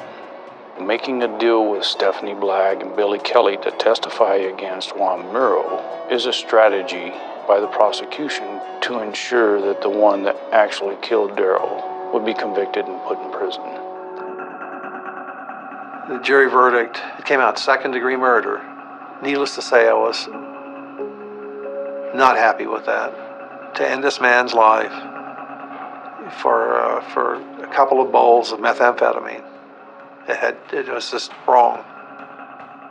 Stephanie was really the one that had all the, the gumption to do what she did. Everybody just kind of went along with it. And it's just tragic what happened to Dally and John years later. You can't make this stuff up.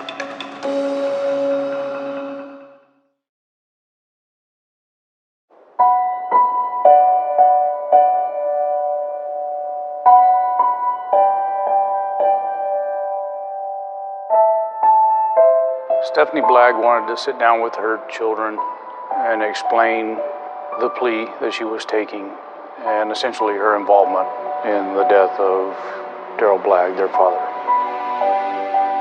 I didn't pull the trigger, but I hired somebody to kill Dad. I'm sorry. You boys don't know how sorry I am. What was the reason why? Some of the things about this case don't make sense to a normal human being, but you have to understand that they were using meth, and meth clouded their judgment on a lot of things as far as what they did. Why did you have to take our dad away from us? I don't know. I was scared to face him, to tell him I was strung out. One bad decision that Stephanie decided to make really changed the entire course of their existence, of the entire family. John, he was into the drugs to the point that he was in trouble with the law constantly and got killed in a car wreck. And after he got killed, then that's when Dally really went downhill. And he goes down in the basement one night and hangs himself. They were both 19 years old when they died. Myself, I blame her for their death as easily as I do my brothers.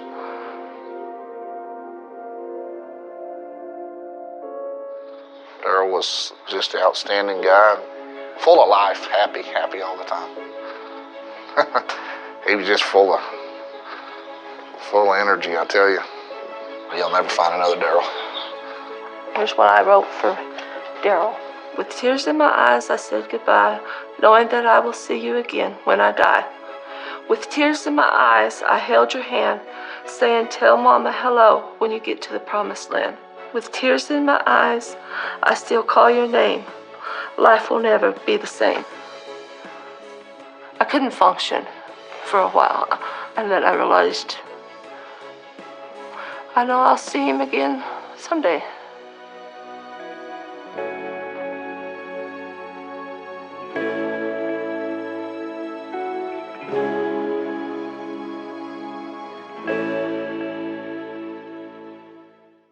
For more about criminal confessions, go to oxygen.com.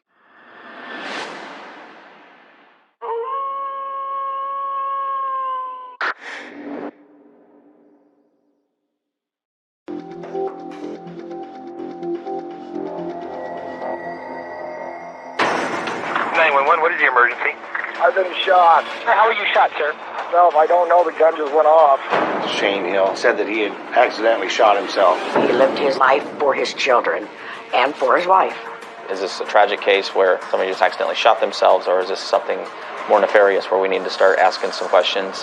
Shane's wife had an affair. And I just wish he wouldn't come home. A confession in a case like this ultimately is huge. Through time and experience, you know that you have to push harder. I didn't shoot him, Kenny. Like a baseball bat to the face, it hit me. Somebody's not telling the truth.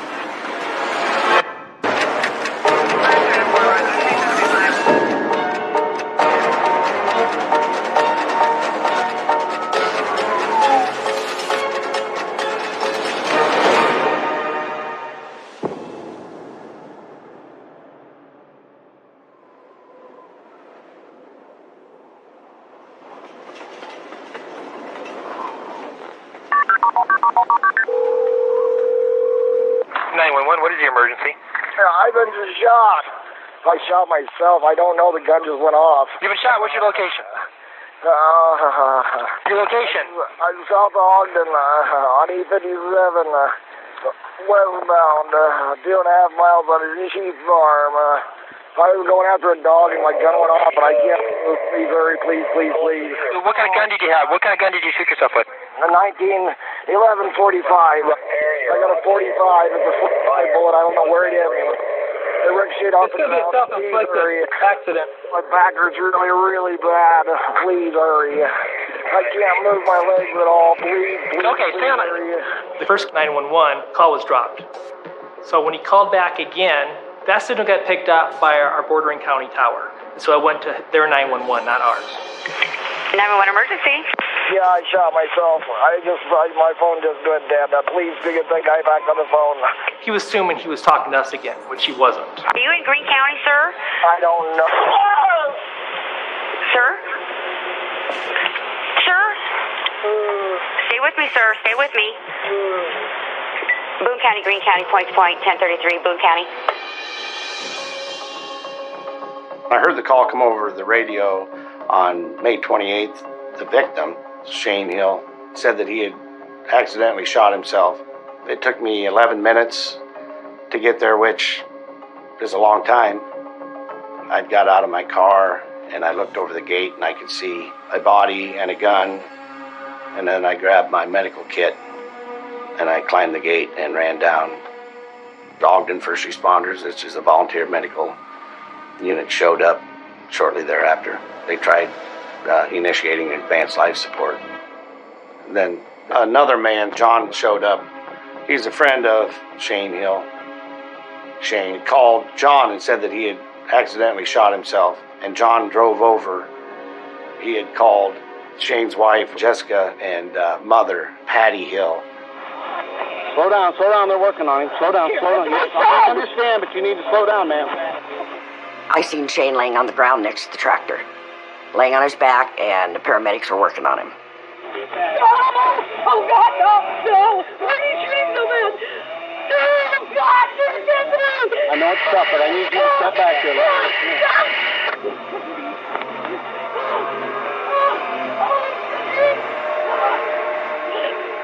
Oh, my God.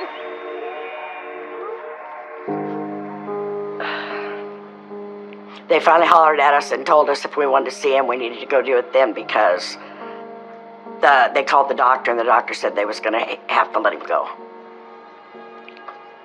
So they did.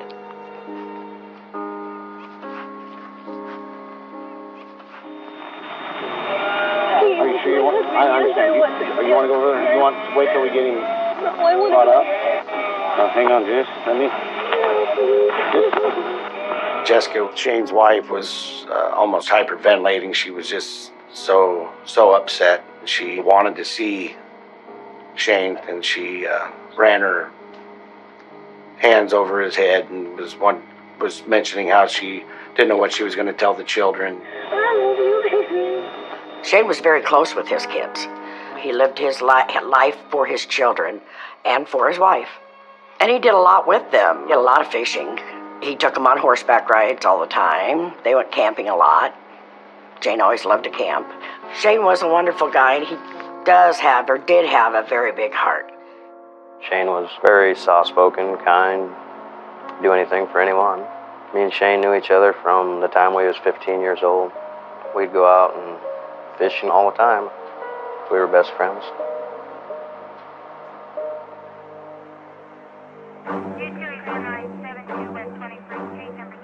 The victim's name was Michael Shane Hill. I had known Shane Hill. I knew his mother. I knew his father. It's not uncommon, when you live in a county this size, just about anywhere you went, everybody knew who you were. When I first got there were a lot of people there, friends of the family, family members. There were still paramedics. And I asked to move everybody out of that area because until I know it's not a crime scene, it's a crime scene. I didn't want any evidence leaving or any evidence coming in that wasn't already there. We should be able to find a shell somewhere because it's an automatic. Is this where he was sitting? He's right-handed. That's his holster. So it makes me wonder why on that other side. That's strange. It came in as an accidental shooting, but it sounded strange, and it looked even stranger. There was a large wound in the upper part of his left shoulder. I assume that was an exit wound. And there was a bullet wound in his lower back. Shane Hill called 911 and said that he'd accidentally shot himself. He thought he'd been hit with a ricochet round. How it could have done the acrobatics to hit him in the back was beyond me. I thought that this may be more than an accidental shooting. I called the Department of Criminal Investigation for the state of Iowa. They have a lot more expertise, so if it's unexplained deaths, we call DCI. Special Agent Terry Kalman arrived at the scene. So the reason for Shane or anybody that is working at a sheep farm in rural Iowa to carry a handgun or any gun with them is to protect the herd. In these areas, you're gonna see coyotes or feral dogs show up. In that first 911 call, I believe he does say that he was taking a shot at a dog. There was, in fact, a fresh shell casing there from his gun that was about 50 yards away from where he was found. that would fall in place to what he was saying, that he'd actually pulled it from his holster and fired it.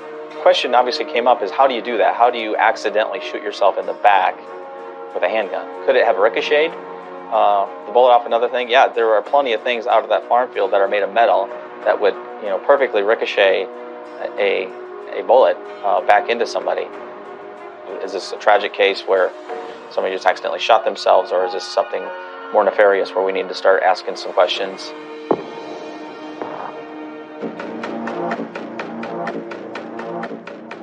During the course of the autopsy, Dr. Klein, the medical examiner, looked at that bullet wound in the back, thought it was enough to cause the fatal injuries. His autopsy showed us the bullet seemed to travel into his insides quite a way and had fragmented a lot. Shane Hill had been carrying a Springfield .45 caliber semi-automatic handgun. It was Dr. Klein's experience that .45 caliber rounds did not fragment like that. The shoulder wound obviously gave us the most trouble. Dr. Klein's initial thought was, this kind of looks like shrapnel, but there's also talk of, could that wound come from him just wrestling around on the ground because of his injury? This autopsy has not been conclusive. We can't say it's a homicide. We can't say it's an accident. We need to dig into this further.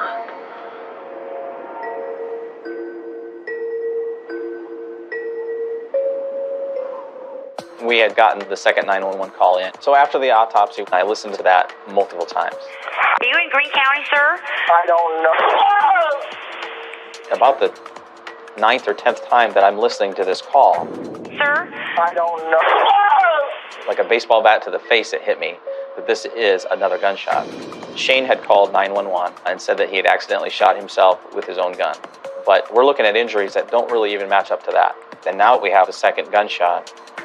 I believe he's in shock. He's in obviously a lot of pain. So he doesn't know what happened. And he's logically in his mind trying to explain to a 911 operator what happened to him. But he believes he is the only one at this rural farm.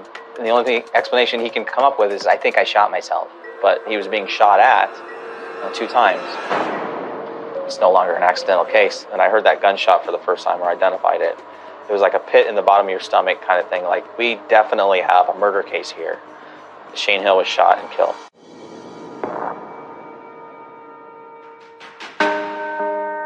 My husband, Jim, and I and Jessica went in for questioning. Of course, they questioned each one of us separately. We never believed Shane had been murdered until they told us that. And of course, Jim and I broke down. It was horrible. I'd asked James and Patty if there was anybody they suspected that might have any part in Shane's death. And they did bring up the fact that Jessica had had an affair with a young man by the name of Danny Blair. The same question was asked to all the family members, and Jessica mentioned that there had been an affair with Dan Blair 3 years prior to this incident taking place, but that was all water under the bridge, and she hadn't even seen Dan Blair for a number of years. There has been an extramarital affair we could have rekindled. It could still be going on. Yeah, it needed to be investigated. Shane and Danny did everything together. They claimed each other as brothers until Shane caught Jessica and Danny in bed together. Jessica and Danny ended up moving in together, and after 4 months, she finally begged Shane to take her back. After that, Shane and Danny didn't speak for a very long time, probably a year. And then one day they decided it was okay to go hunting together again. I think Shane wanted his buddy back. They've been friends for years before Jesse was ever in the picture. So Danny didn't kill him. Danny couldn't have done it.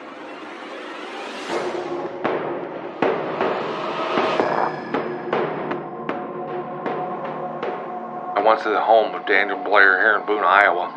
I asked Daniel if he would be able to accompany me to the sheriff's office. And he came in voluntarily of his own free will. You understand that if any time you want to stop answering questions or walk out of here, you're free to do so? Yep. When did you find out Shane Hill? 1 o'clock. Who told you that? My mom called me. You ever had any reason to dislike Shane Hill? No, not really. You ever gotten any physical altercations with him? 3 years ago, when he got me with his wife. Can you tell me about that? Me and his wife, we were kissing, and he saw us, and he... Was there a little more to kissing? Did you have sexual intercourse with her? Not that day, no. But had you previous to that? Yeah. Okay. You guys think about getting back together? No. Has she discussed the future of your relationship at all? No. Dan denied any ongoing relationship with Jessica Hill. Did you have anything to do with the death of Shane Hill? No. You know, a lot of times people that are coming in to talk to you, if they've got something to hide, they're rather nervous. They won't talk to you. Danny didn't put up any of those barriers. For a crime to be committed, you need two things in harmony. You need a motive and an opportunity. I'm not accusing you of anything, but I need the truth and not any lies or any fabrications. We needed to find out where he was at on that day, kind of lock him into a statement. You know, if he's got nothing to hide, he's got nothing to worry about. What did you do on Monday? I slept. I was home pretty much by myself. Aaron was there early morning. Your roommate, what's his name again? Aaron Moss. Noon, 12:15, he came back. We went up to Wilson to shoot a couple games of pool. Put himself at different locations, gave me the names of several different people that could vouch for him. I've locked him into a time and place where he said he's been. Well, I got nothing else to ask you. I just hope that you've been truthful. I have been. No red flags popped up. He didn't seem to be, culpable for the murder. I didn't think it was real possible that he had been involved. All right, we're going to wrap this up, and I'm going to give you a ride back home. Okay. Detective Kendall called me and gave me Dan Blair's explanation as to where he was and how he wasn't involved in anything to do with Shane's death.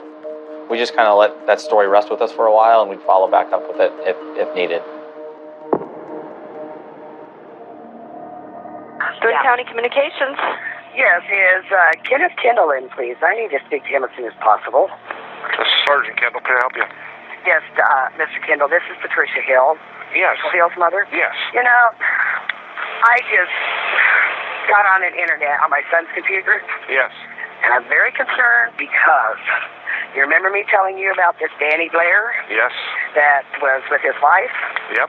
There is emails on there from him to my daughter-in-law telling her how much he loved her, he missed her, giving her hugs and kisses. I am really concerned with this. How recently was it? It was this morning. The date is this morning. On May 31st, 2007, a little after 2:30 p.m., I received a call from Patty Hill telling me that she had been looking on Shane's laptop computer. She had found some text messages between Jessica Hill and Dan Blair. How recently was it? It was this morning. The date is this morning. Yeah, when I saw the laptop and read what was on it from Danny and Jessica, I got angry, got very, very angry. But at the same time, I can't see them, either one, wanting Shane dead. Yeah, bring that in here and I will get a hold of Agent Kalman. Okay. All right. Thank you. Thank you. Bye. These messages were in direct conflict with the information that we had already gotten with previous interviews of Dan and Jessica about their relationship. You guys think about getting back together? No. Has she discussed the future of your relationship at all? No. Jessica and Dan had told us this affair was long done. Somebody's not telling the truth.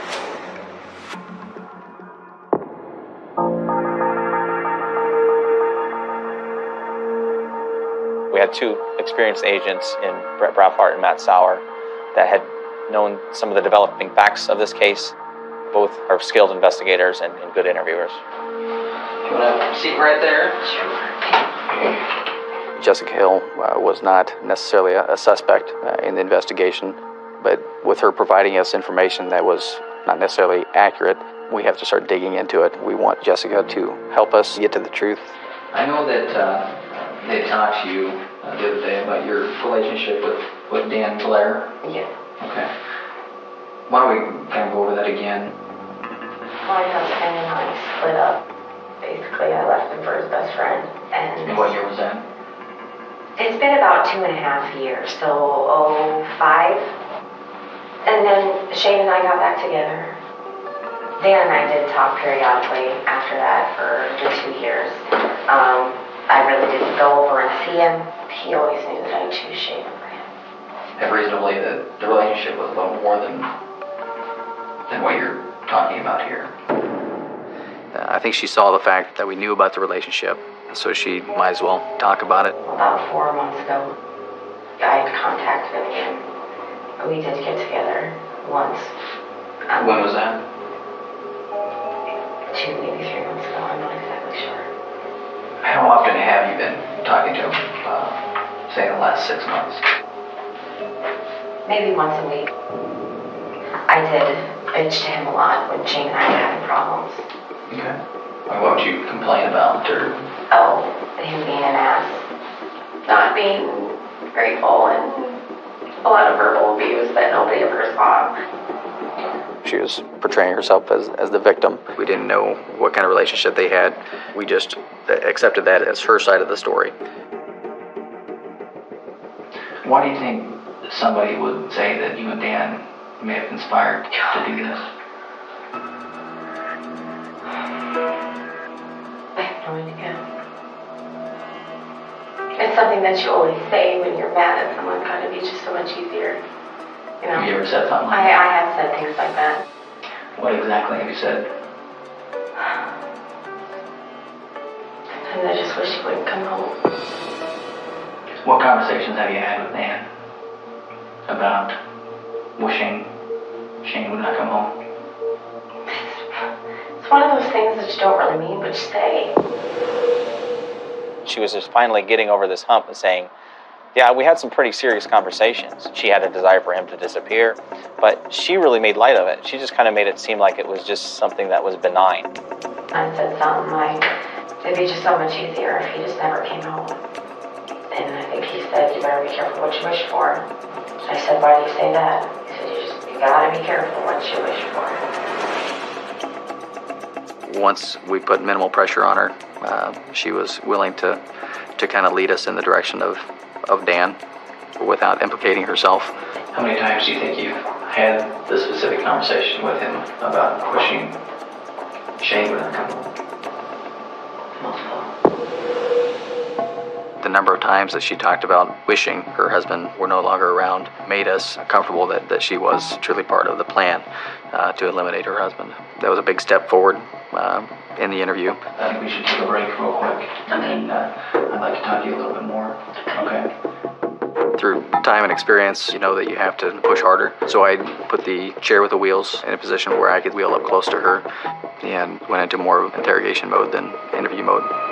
You talked over and over and over about what you wanted to happen. Okay. And that's what happened. I'll talk softer just so they have to pay attention and they have to listen. It's a technique to show that you're serious about this, that this is not going away. You know that the conversations that you've had with Dan were to put this in place. But it was just me venting that. Jesse, listen to me, okay? You know that that's not the complete truth, okay? She continues to try to minimize her knowledge to make me believe she had a minimal part in it. I think she realizes in that moment that we know it wasn't just a coincidence. We think they conspired to kill her husband. This is something that you've been wishing for. Someday. Someday. And Monday was the day. You set the motions into play. I did. I told him he left, and I told him and you knew that he was driving the car. The morning that Shane was killed, Jessica sent a message to Dan that her husband had just left the house, and this is the vehicle that he's driving. I do not know who pulled the trigger. I do not know what kind of gun it was. But you do know that Dan was there. Yes. She felt she was helping the investigation and pushing any suspicion away from her towards Dan Blair. She was cooperative. It was the end of the interview. She was going to go home. We didn't feel that she was going to take off. We wanted to get some corroborating information from Dan and before she was arrested. I don't think Shane ever suspected anything. I think he trusted Danny and Jesse wholeheartedly. He lived and loved and died for her.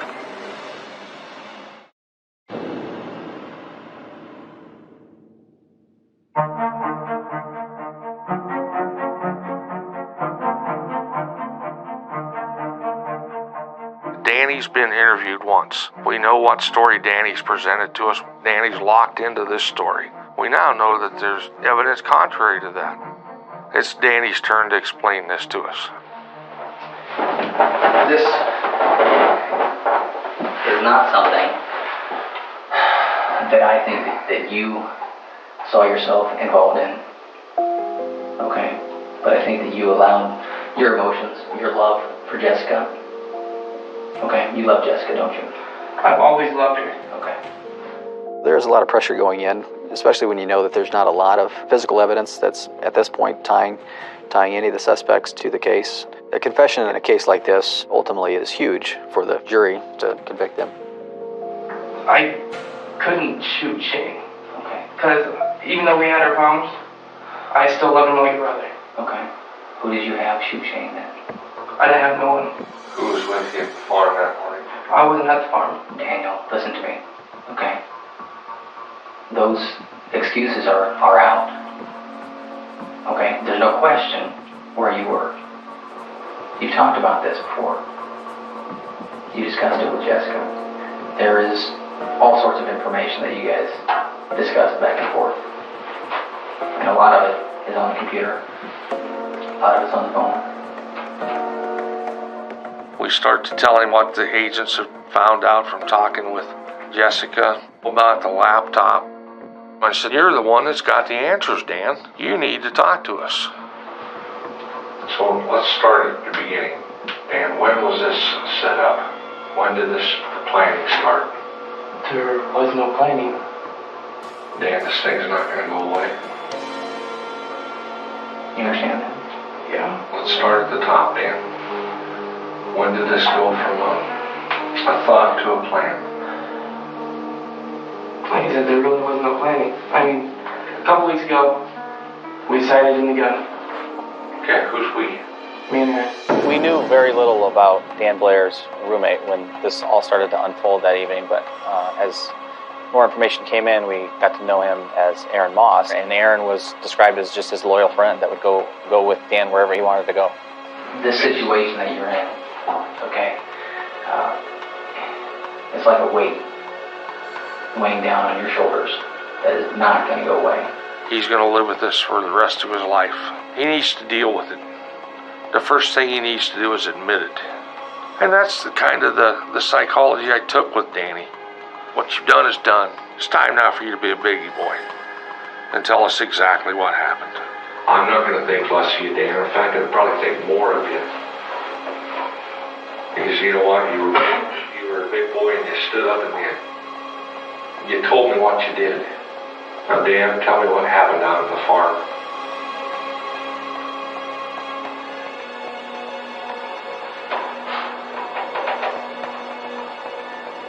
I was driving a car. What car? Aaron's. Okay. And Aaron is the one that pulled the trigger.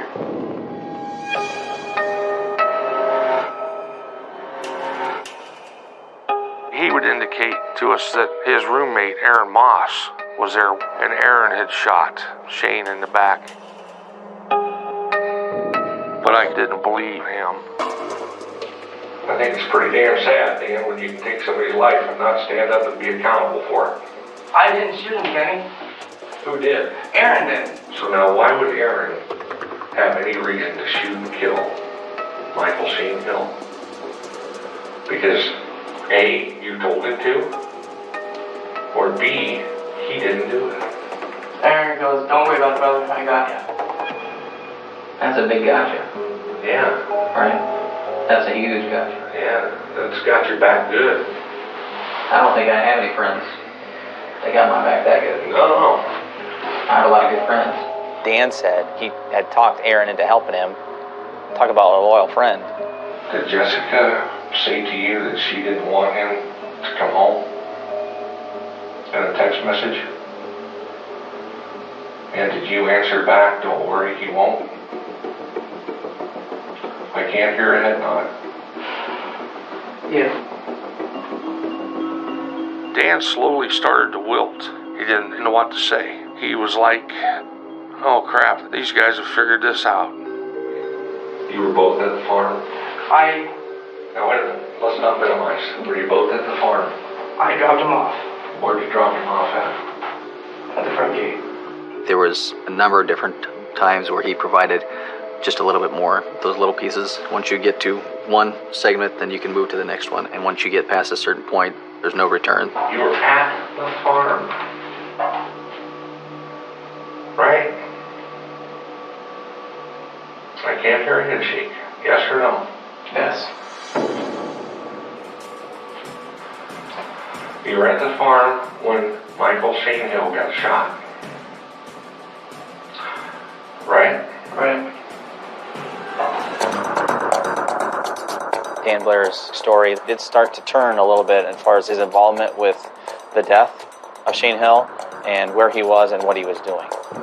He eventually does put himself out there at the farm, but he tries to minimize his involvement in it and says that his friend and roommate Aaron Moss is actually the person that pulled the trigger. Dan, you went there knowing that Michael Shane Hill was going to die. Am I right? Am I right? Yeah.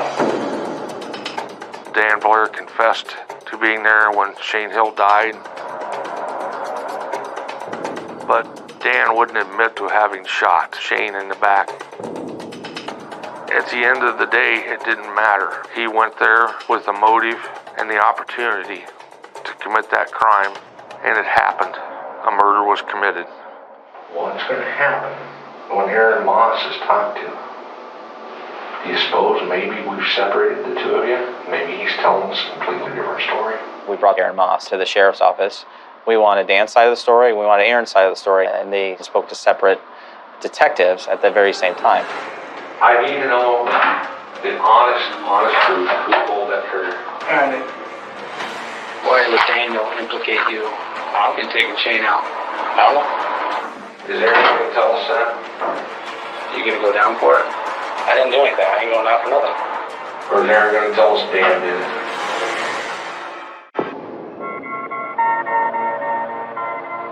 What's your relationship with Shane? Didn't know the guy. How long have you known Dan? Since 5th grade. Consider him your best friend? Not best friend, but good friend. You live with him now? Yeah. How long have you lived with him? About a month. Dan Blair's interview was in a standard interview room at the sheriff's office that was capable of audio and video capability.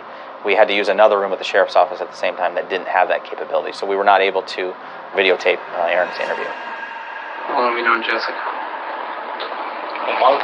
Has there been any talk from Jessica and Dan about getting rid of Shane? Yep. You mind telling me what you know? I don't know anything. What kind of gun is it?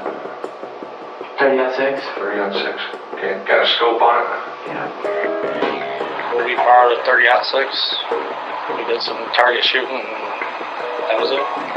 When did you borrow that? 2-3 weeks ago. Who did you borrow that from? Dan's parents. Jessica knew about the gun? Yeah. Jessica knew about a gun, but she told Dan via text message when Shane left and what Shane was driving. She set this in motion. Take her out of this picture, and Shane Hill is still alive. When did you guys start making the plans to use the gun? That was all up to Aaron. Why would Daniel implicate you in taking Shane out? I don't know. You gonna go down for it? I didn't do anything. I ain't going out for nothing. What kind of car did you take out there that day? Aaron's car. What kind of vehicles you drive? 92 Cavalier. Color? Teal. Two-door? Yep. The investigation has turned big time. We've got people talking about conspiracies, and your name keeps popping up. And you're sitting here telling me you don't know anything. Your so-called friend over there, just like that, boom, didn't take him anything to drop your name on this. And I can't believe that you're going to go down like that. I have no more to say. Why would Aaron Moss be invoking Miranda? Unless he's got something he doesn't want the investigators to know. Guess who lawyered up? Aaron don't want to play. Aaron wants his attorney. it is absolutely imperative that we know where that gun is. Okay, and it has nothing to do with the investigation. It has to do with doing the right thing. Okay, making sure that that gun is safe and secure. I don't want anybody else getting killed, Dan. I personally do not know where the gun is. Where do you suspect it is? Where did he say it is? Well, he spends a lot of time over at what he calls his sister's house, and that's just a good friend of his. We were able to corroborate what Dan was saying with physical evidence. We did recover the weapon that night. We recovered the .30-06 rifle. It had Aaron Moss's DNA on the strap. We had a shell casing that was recovered. That shell casing was tied directly to that weapon. We have a video from a rural farm security camera that shows their vehicle, Aaron's vehicle, northbound, away from the crime scene shortly after the shooting. Cell phone records, and we did get later, put Aaron at the scene. We knew we had enough evidence to compile a probable cause case. So Dan and Aaron were arrested that evening. Later that evening, about 3 or 4 o'clock in the morning, they were arrested and charged with first-degree murder. We were placing handcuffs on Dan, and I told him he was being charged with first-degree murder. He was surprised. He could not believe that he was being charged with first-degree murder because he wasn't the one, according to him, that fired the gun.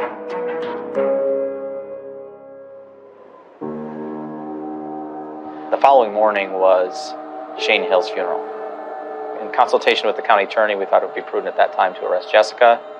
So at the conclusion of the funeral, Jessica was arrested by 2 DCI agents. I think everybody was a little shocked when they come and took her right away from the funeral there. At that time, I thought she wouldn't do something like that to those kids. It took a long time for us to believe that she did.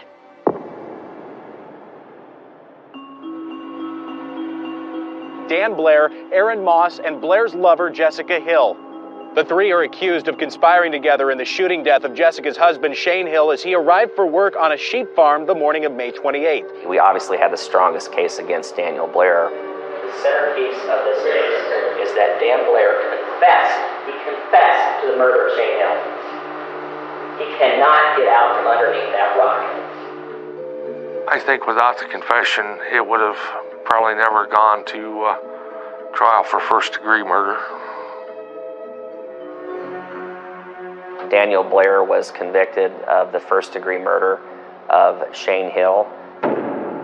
That sentence in the state of Iowa carries a maximum prison sentence of life without parole. The jury found Aaron Moss guilty of second-degree murder, not first-degree murder. So I think they had some question as to whether or not Aaron Moss was really the trigger man. But he got a 50-year sentence. We all broke down and cried with joy. They weren't going to get away with murdering our son. Jessica's biggest offense was I was not there. I had nothing to do with this. She wanted Shane gone and had made that known to Dan Blair, but that she really didn't mean it. She's the one that instigated the guys to do what they did. They'd have never done it. You know, we wanted her to get first-degree murder and to be in prison for the rest of her life. Whenever verdicts are read, there's always this sort of heart in your throat moment because you never really know what a jury is going to do. When the verdict came in of Jessica's, all I did was drop my head. She was convicted of second-degree murder. Jessica was sentenced to 50 years. She should have had first degree. None of this would have happened had she not put her part in there. She chose to destroy a lot of lives rather than to get a divorce.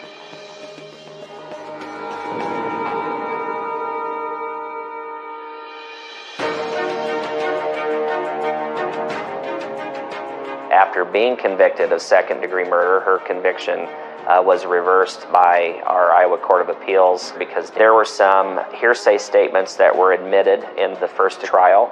So the case was sent back to Boone County to be retried. It was horrifying when they called us and let us know that it had been overturned. That meant we had to go through it again. We were angry, very bitter. We were prepared to retry that case, but it would have been a fourth time that the family would have had to endure a trial, to go through it, to then have to, worry about an appeal with Jessica. We just wanted it over. Shane's kids lived with us. I had 2 little kids at home begging me not to go to another trial. So we plea bargained for her to sign the custody of the kids over to me, and she wouldn't have to serve any more than 12 years. And she agreed to it. Jessica Hill is currently out of prison. She was put on parole in 2012. The Hill homicide was an in-depth case. It was certainly one I couldn't have tackled on my own without DCI, Agent Kalman, Braffhart, and the other agents. I think the world of those guys. I couldn't have asked for a better group of people to work with what we was going through, because they were all right there for us. They were so good. Shane Hill went to his grave thinking he accidentally shot himself. I often wonder if, when Shane got to the pearly gates, did he find out what really happened to him? What a letdown that would have been.